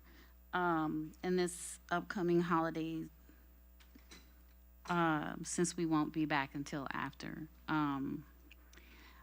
Let's move on. So it was great hearing about the airfield modernization over at LAX because, yeah, it took me over 2 hours to get in the airport to pick up my daughter when she came home for Thanksgiving. So I look forward to that and new pickup spots. Congratulations to the City of Good Neighbor awardees. It's always great hearing about the different things that staff does, to be able to see them get accolades. So that was good. I'd like to thank the Jenkins family and the Magic Johnson Foundation that helped me feed, 25 Cimarron families. This was my 17th year of doing that over in for the students and families over at Cimarron. So I really like to thank them, thank the Magic Johnson Foundation and the Jenkins family a lot for helping me out this year again. On a financial note, I will be doing a presentation sometime after the first of the year. I know it's about time, right? So on a side note, I just want to say, our investments, are at 25.4 million. Our treasuries are 15.5. We have 36 CDs that are well worth over 10 million. According to the CME Fed Watch, tomorrow, they're looking at, there's like an 89% chance that they're going to cut rates tomorrow. They've only been saying it all year, but there are many other things that have been taking precedence over cutting rates. Treasury rates are down only 0.12%, but the rates are still yielding over 4%. 9 of our 45 financial instruments are still yielding under 1%, so they aren't coming due, unfortunately, until sometime next year. So I'll be looking forward to seeing those turn over into some of these rates, and hopefully rates will still be in between 3 and 4% by the time that happens. It has been, great seeing this occur over the last few years I've been in office and work with our investment broker on getting better rates and, better return on our investments for the city. Let's see. So thank you, Felice, for always being there and listening and getting through this with me. Hopefully we'll be able to finalize the investment policy that's been long overdue and get that certified sometime at the beginning of the year. And again, I'd like to wish everybody a happy holiday season with your family, your friends, and your loved ones. Thank you. Madam Clerk. Thanks, everyone, for coming out and staying with us. Just a few things here. Wanted to, first of all, wish everyone a Merry Christmas because we won't be together again until next year. Wanted to thank Greg so much for that presentation. Parking has been such an issue here, and I love that Greg is spending time figuring out solutions that actually make sense. I want to congratulate all the Good Neighbor Award winners, and I'm super excited about the farmers market. As someone who cooks for my grandchildren, I make baby food out of fresh vegetables only, so we don't do any jars or cans or anything, so that would be really great, and I'm sure it will be a major success here in the city of Hawthorne. A couple things as far as our website. We have some changes to our website coming up, and also there are agendas in just about every language. If you go on our website, you're able to see it in the meeting section. So to my Spanish-speaking people, si necesita una agenda en español, visite nuestra página web. So you can visit our website, and you can get anything there, any language you want. And I think that is it for me. Notary services are always available, and if anyone needs any information, please don't hesitate to give a call. Si necesita informaciones, llama la oficina de la secretaria. Thank you, everyone, and good night. Thank you. Councilwoman Johnson. Okay, I'm done fussing. Merry Christmas, Happy New Year to everyone. I'll see you again next year, Lord willing. Thank you to North Star for that beautiful idea of the picture that you presented. That was a really sweet idea. Excited about the airport and the changes that are coming to LAX, making our drive much better. And congratulations to John Page and Officer Yoshida on your Good Neighbor Awards. Also very excited about the farmers market. I'm sitting here thinking about just strolling and drinking coffee and the smells and the music and relaxing on Sunday. I can't wait. So looking forward to that in April. And then we had cocoa and cookie crumble with the cops on last week. That was really nice. The hot chocolate and cookie crumbles are always good, the crumble cookies. I'd like to do a proclamation, if I could, please, for Finister's Family Daycare. They've been in Hawthorne for 30 years, providing excellent daycare, and I'd like to be able to recognize them on behalf of our treasurer. Councilwoman Faye Johnson, can Yes, I ask sir. a question just as we move forward with the new ordinance? David Caceres, with that direction to create a proclamation, what would be the new standards for that? Well, actually, proclamation and presentations can be made by a council member pursuant to our municipal code. Administrative directions are what is being covered by the ordinance, so proclamation would be okay. Okay, thank you. Sir. You're limited to no more than one per permitting. Thank you. Sorry about that. No, any clarification is good. Thank you to the Chamber for an awesome Operation Gobble this year, giving away 571 turkeys, 500 bags of food. Great job. Thank you very much. Also, they're going to be doing the Christmas on December 22nd. It's the Christmas Toy and Food Drive. That's going to be a great event, too. And then on December 13th from 11 to 3 p.m., there's going to be Grinchmas. North Hawthorne Association is putting that on at the Eucalyptus Park. And I just wanted a point of clarification for those cards that were being put on the windows, City Attorney. Are we? What were we going to do? What were you going to do for us in regards to those cards that are being put on these windows 2-3 times a week? I just wanted clarification. Sure. What I plan on doing is re-listening to her concerns, doing the legal research, and finding out, giving the council the appropriate remedies. Thank you. So that's coming. Also, I wanted to provide some clarification to the community, just so that we can point our energies in the right direction. When you're speaking about Archer, I heard a lot of language of the city approved this and the city council did this and the city council's allowing this. Just realize that in a master lease, because of the way that it was written, and we had no control over that. I don't think anybody was here when that was written. We gave away the farm and all control pretty much over the airport. So they had free will and free reign to sell it to whoever they wanted to sell it to. They sold, I believe it was 75% of it. We didn't know about it until after it was done. So to say that we allowed that is the wrong language. We didn't allow it. The master lease agreement allowed it. And they're allowed to build what they want on the property as long as they build it to our specifications. But they're allowed to build on the property. They're allowed to bring businesses in onto the property as long as they get a business license and pass all the necessary requirements. So we're our hands are tied, very much like the state telling us that we can have developers come in here and build 300 units with 2 parking spaces. Our hands are tied. There's nothing we can do about it.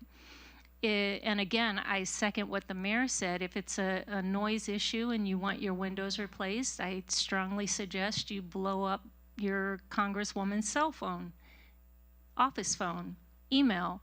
Let your voice be heard, because we can't. This is an FAA, which is a federal organization. The city can't tell the FAA what to do. So if you don't like the flight path and you don't like the flight times and you don't like the noises and things like that, reach out to your congresswoman at the federal level, and I'm sure she'll be open to hearing from you. Also, noise studies are good for 5 years, and if I'm not mistaken, we're coming up on one next year, so we'll be looking at doing a noise study next year on the airport. So that'll help us, because I do believe, I hear all the noise too, I live right there, and I think sometimes there is a conflation of airports. We think it's Hawthorne when in fact it's LA. Okay, so a noise study would help us a lot to be able to see where the majority of that noise is coming from, so we can direct our energies in the right place. It's all about jurisdiction. Who has jurisdiction? The city doesn't have jurisdiction over noise and flight paths and times and things like that. So we have to, who has jurisdiction is Congresswoman Maxine Waters. Congratulations to David. Yay, he's our new interim city attorney. We're very happy to have him on board. We had a rocky start before you were the interim city attorney, when we still had another city attorney sitting in that chair, and but we worked through it.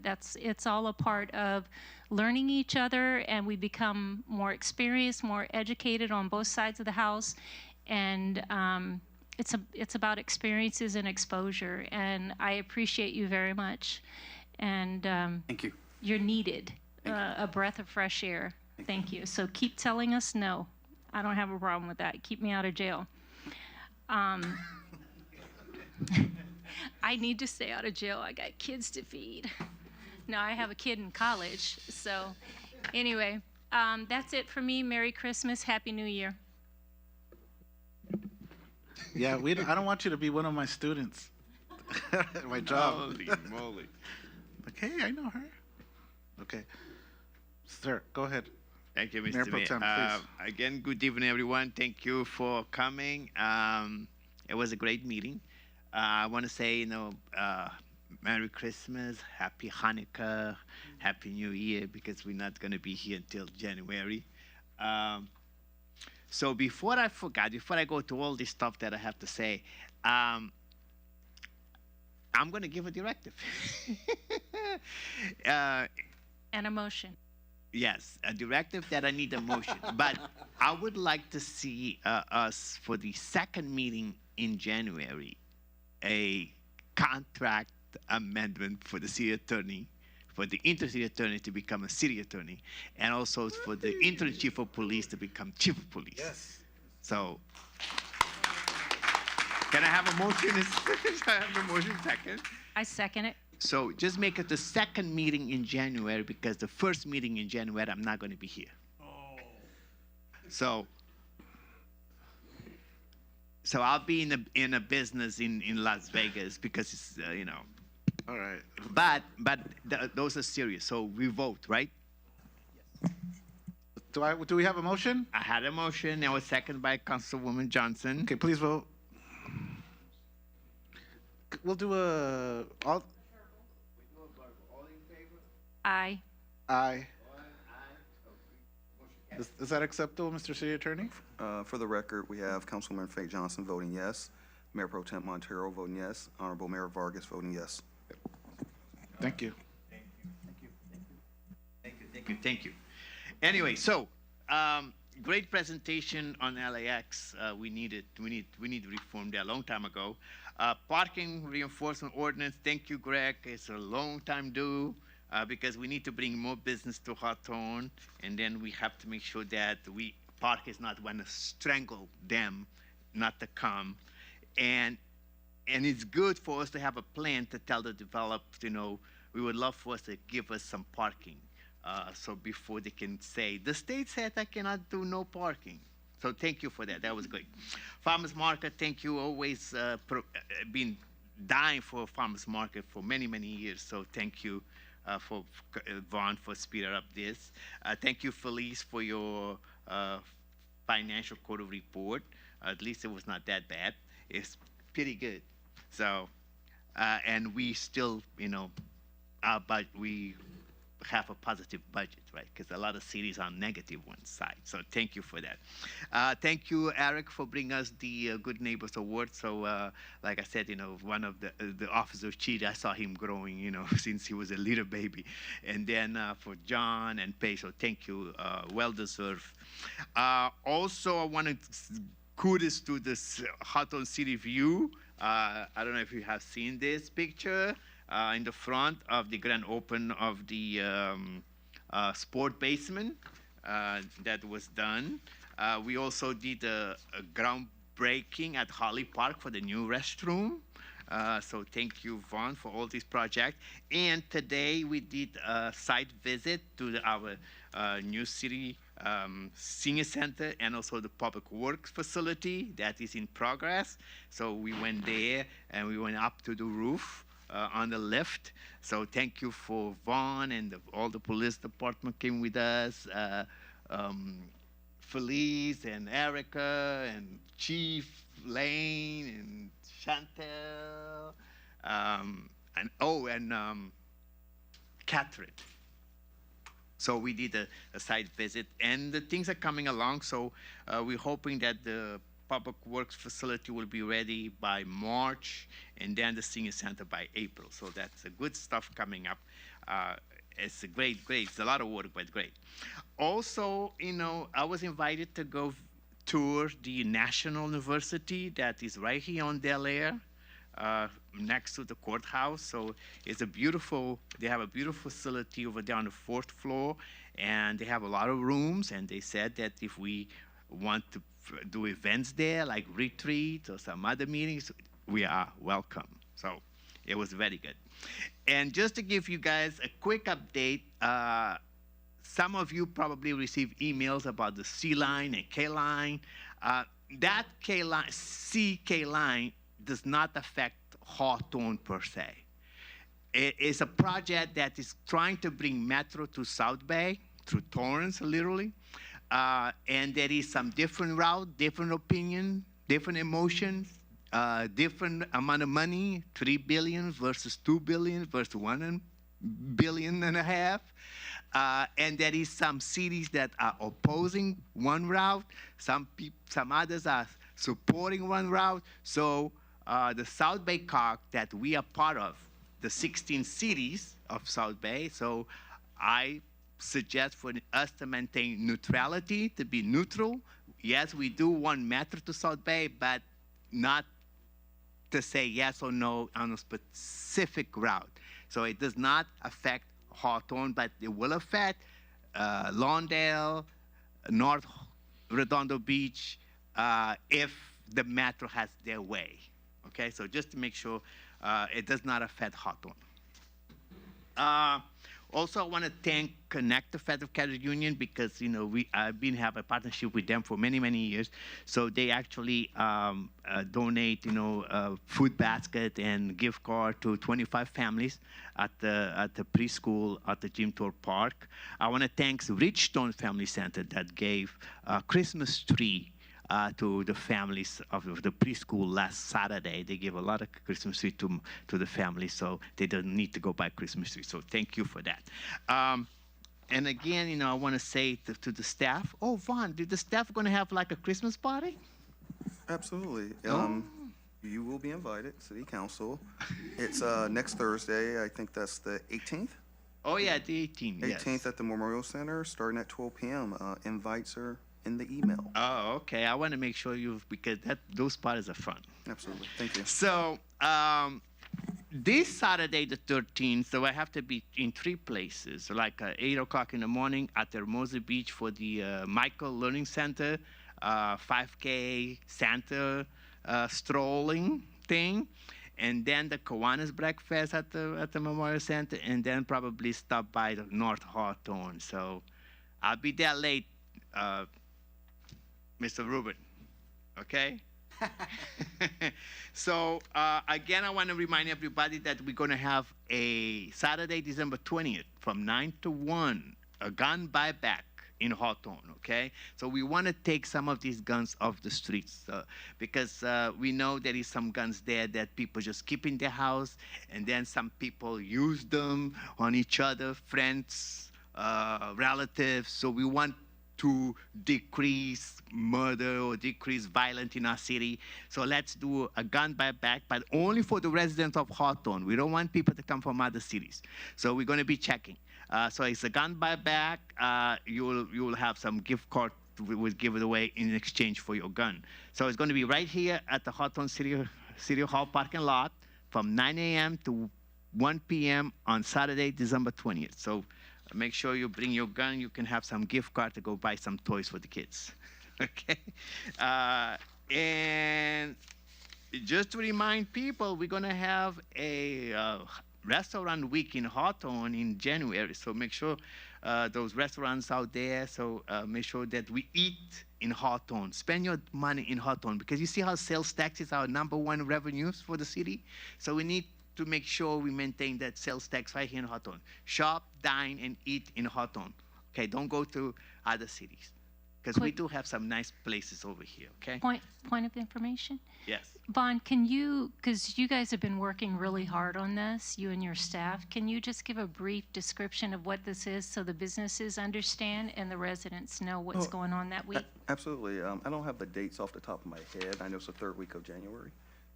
25th through the 31st of January? Absolutely. So we have early registration, $100 per location. The initiative behind this is to prepare for the regional influx of events, LA28, FIFA, Super Bowl, NBA All-Star Game. What we want to do is highlight our restaurants here and make them a destination. And what I'm asking City Council, and I did ask, for you to sponsor a restaurant, meaning on that one day, for instance, Councilwoman Faye Johnson, you'll be at Restaurant A, as an example, and you would, partake in a meal there, but also talk to your constituents.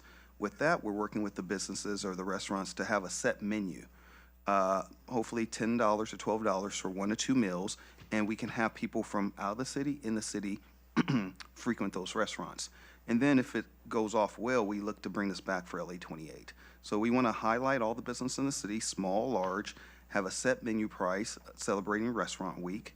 We'll have a kickoff at Tapville, and we'll have a culmination event here at City Hall, food trucks here on 126th Street. So we're in high gear. We're moving forward. We have about 15 businesses signed up so far. Not many, but we're getting there. The word is getting out. So if you know of anyone, please share it with your local restaurant that you frequent, and we'll take it from there. Thank you. Thank you, Vaughn. Thank you.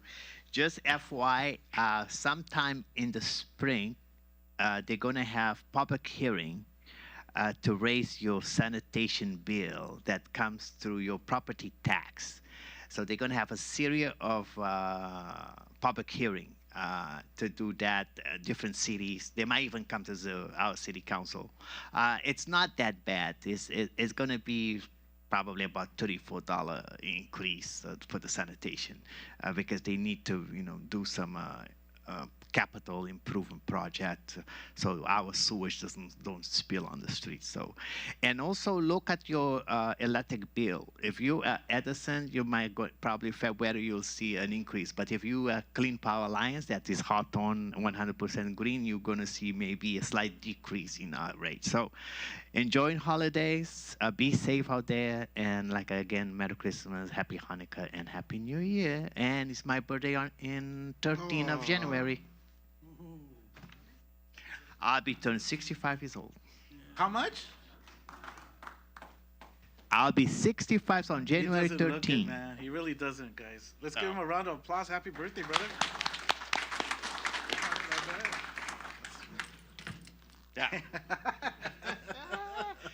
I'm officially a singer. So that's what I went to the senior citizens Christmas party and I danced with them over there at Memorial Center. And they have the video too. Thank you, sir. Do you have a quick go back? Yeah, there's an item. The city manager addressed it. Okay, thank you. Thank you. All right. All right, thank you all for being here. Thank you all for being here. Merry Christmas, Happy New Year, Happy Hanukkah as well. Happy holidays, Happy Kwanzaa. People celebrate that as well in our city. So there's four. I don't want to do this Happy Holidays crap, dude. Merry Christmas, Happy Kwanzaa, and Happy Hanukkah. Okay, this Happy Holiday stuff is just hokey in my eyes, but have fun with your families. Have fun with your families. Enjoy, celebrate. Okay. There's a lot of meaning behind all of these celebrations, and it's meant to bring family and friends together. So I think that's a good thing. Today we discussed these policies. The decorum. We talked about the directives. We talked about events, and just all these other cities have this in place, and all these other cities that I know of and that I've talked to, my friends in Gardena, my friends in Torrance, my friends in Lawndale, my friends in like all these South San Gabriel, they all have these things, and they have their slew of events, but that staff and the city organizes. It's never an individual's event. It's everybody goes there, everybody gets equal speaking time, etc. So I think it's about time that we just stick to that and keep to that, just so that we could take the politics out of this whole thing. I think, like I said, this just breeds the opportunity for people to do things behind the scenes, trying to get advantage over anybody. Your event was mine, I'm gonna outdo it. It's like, it takes away the purpose of being a council member, an elected official, which is to run the city and bring economic prosperity and quality of life. It's not about who has the best events, bottom line. So thank you, council member colleagues. The airport situation, I know I was I don't know if I was direct or not when we were talking about it, but the airport is a very valuable commodity here in the city. The airport has existed since the 1920s when Jack Northrop was, developing aircraft there. We even had Rockwell at one point come through here. So that, and it's always been an airport that has had jets. So that's nothing new. So my parents moved there in '74. I mentioned that on 120th in York, and all these other individuals. I don't know if they didn't notice the airport that was there when they were choosing where to live, but it's been there. So I mean, just comment. You know what? One thing we're not going to do is get rid of the airport. So if that's what you're aiming to close the airport, that's not where we're going, ever, okay? Because it's a valuable commodity, and we're mindful of things. But as was mentioned, the FAA governs this, and the person that your representative that's in charge of that entity is Congresswoman Maxine Waters. So, what? Oh, okay. There might be something going on over here. Okay. But seriously, guys, maybe I think maybe what I don't want to say mistake or anything. There's not a mistake, but I think it's because we've hosted and facilitated these town halls to be able to listen to residents and to talk about it. That people feel that we have, that it's our power. We're just facilitating this thing. I think we need to be more direct at these town halls or whatever we have, and guide people towards those entities, to the federal FAA. And to Congresswoman Maxine Waters and the programs, et cetera. We're trying to facilitate all this stuff, and then we're getting the mark, what do you call it? Target on our back, like we're the ones that are failing the community. In reality, it's the federal government. So talk to them. You guys got to pursue that. So I just really, and individuals coming from outside of the cities, trying to organize people here and stir up some sentiments against the city. I don't appreciate that. But either way, everybody has an opportunity to express themselves. Thank you. The little business cards, wasn't that you? Yeah, I've been annoyed by that. And I don't want to name names, but if we've had previous council that has told us we can't do anything. It's freedom of expression, freedom of First Amendment rights. Bullshit. I smell bullshit. Well, what do you want me to say? Okay, I do. No, because we need to be, why, ma'am? No, I'm sorry, I didn't mean to put you at you, but we regulate how businesses promote themselves. We regulate how they can color their, their businesses, the colors, the schemes that they use, what kind of banners, whether they can put banners out on the sidewalk, whether they do all this stuff. So we regulate businesses within the city on what they can and can't do. So we're giving a free pass to all these, I know who it is, trading your car thing, we'll buy back, trading your car. Can we check and see if they have a They don't. business license? We've already been through this exercise, ma'am. Okay. So they need to be stopped. The people at that phone numbers need to be figured out. We need the police if we need the police to be able to investigate who these people are and to track down who these individuals are. If we need the police if you need that as a tool to be able to get this done, to hold those people accountable, please use the police. Okay, because that needs to stop, and they're getting away with all this crap. I know exactly what you're saying. No comments from the audience, though, man. But I support you. Sorry. Okay. Heavy hand on this one, man. It needs to stop. Thank you. So the last thing that I wanted to mention is kind of something I've been thinking about, and I've talked to individuals around the city, and I wish he was here to to listen to this. I think it's a great thing what Mayor Pro Tem Alex Montero has done with Cabo Verde. The Olympic Committee, he's been in talks with them. He's been able to get them to agree to make us like a host, we're a host city for them and all this stuff, right? I think that's great. I think we should celebrate it. But we have the swimming pool, we have Betty Ainsworth Center, we have our high school that just got renovated, Hawthorne High School. We have Lusinger. We have all these facilities. We have the Prairie Vista Gym. I'm going to make a suggestion or a directive that could be voted on. That's why I'm hoping he comes back real quick. Where are you, Mayor Pro Tem? There we are. You heard what I said, right? Yeah. I'm going to make a directive. Well, you heard everything. Let me finish. No, you keep interrupting all the time.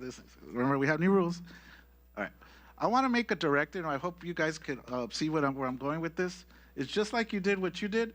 I believe that we just have so many opportunities, the hotels that they could be, we could celebrate.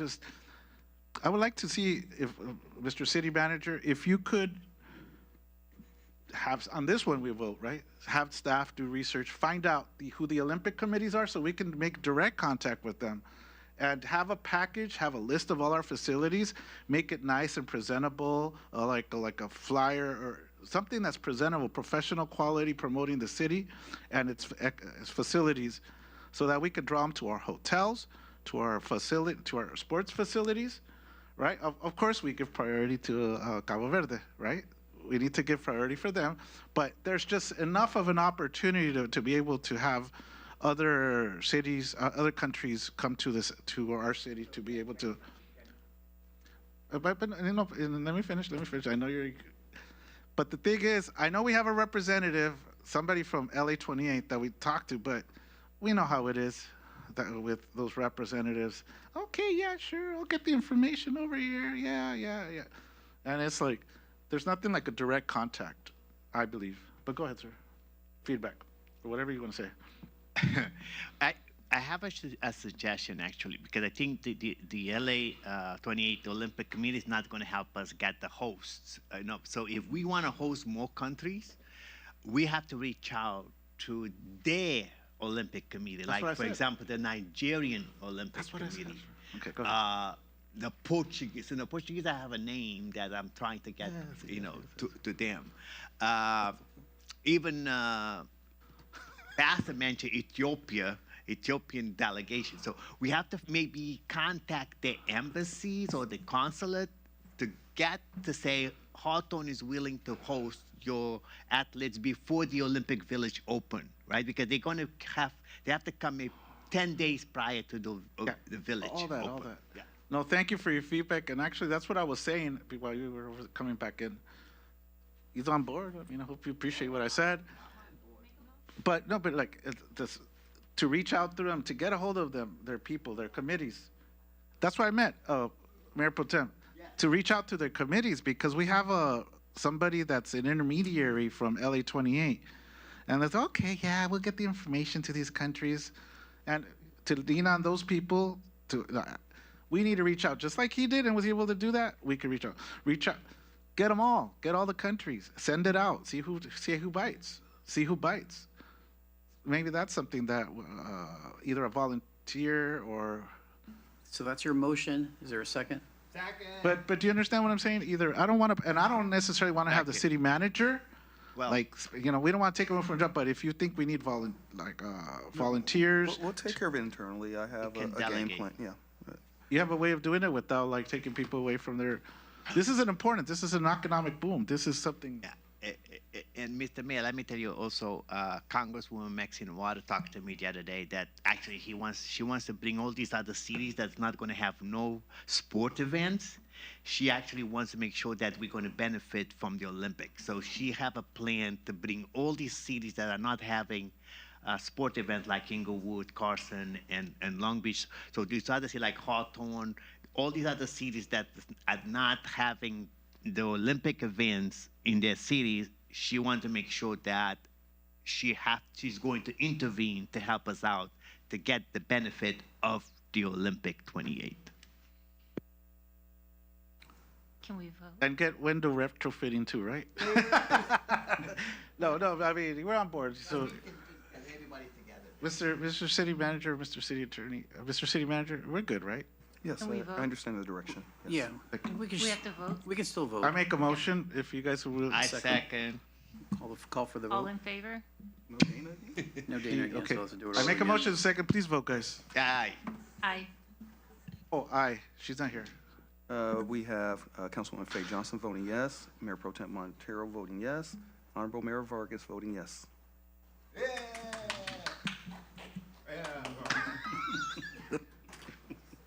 All right, guys. That'll work. All right, guys. You just walked out again. No, this is good, though. This is good. And you know what? I bet you we're going to have more countries because of this. Because a lot of people are leaning on LA 28 as being the intermediate. No. We need to do it. We need to be go-getters on this one. We will. Watch. If there's nothing, okay, happy Merry Christmas, Happy New Year, Happy Hanukkah, Happy Kwanzaa. Thank you all for being here. Looking forward to, I haven't called either of you interim police chief, interim city attorney. In my eyes, you're meant to have these positions, guys, so I'm very happy about this. All right, so if there's nothing further from council or staff, this meeting is adjourned at 9:41.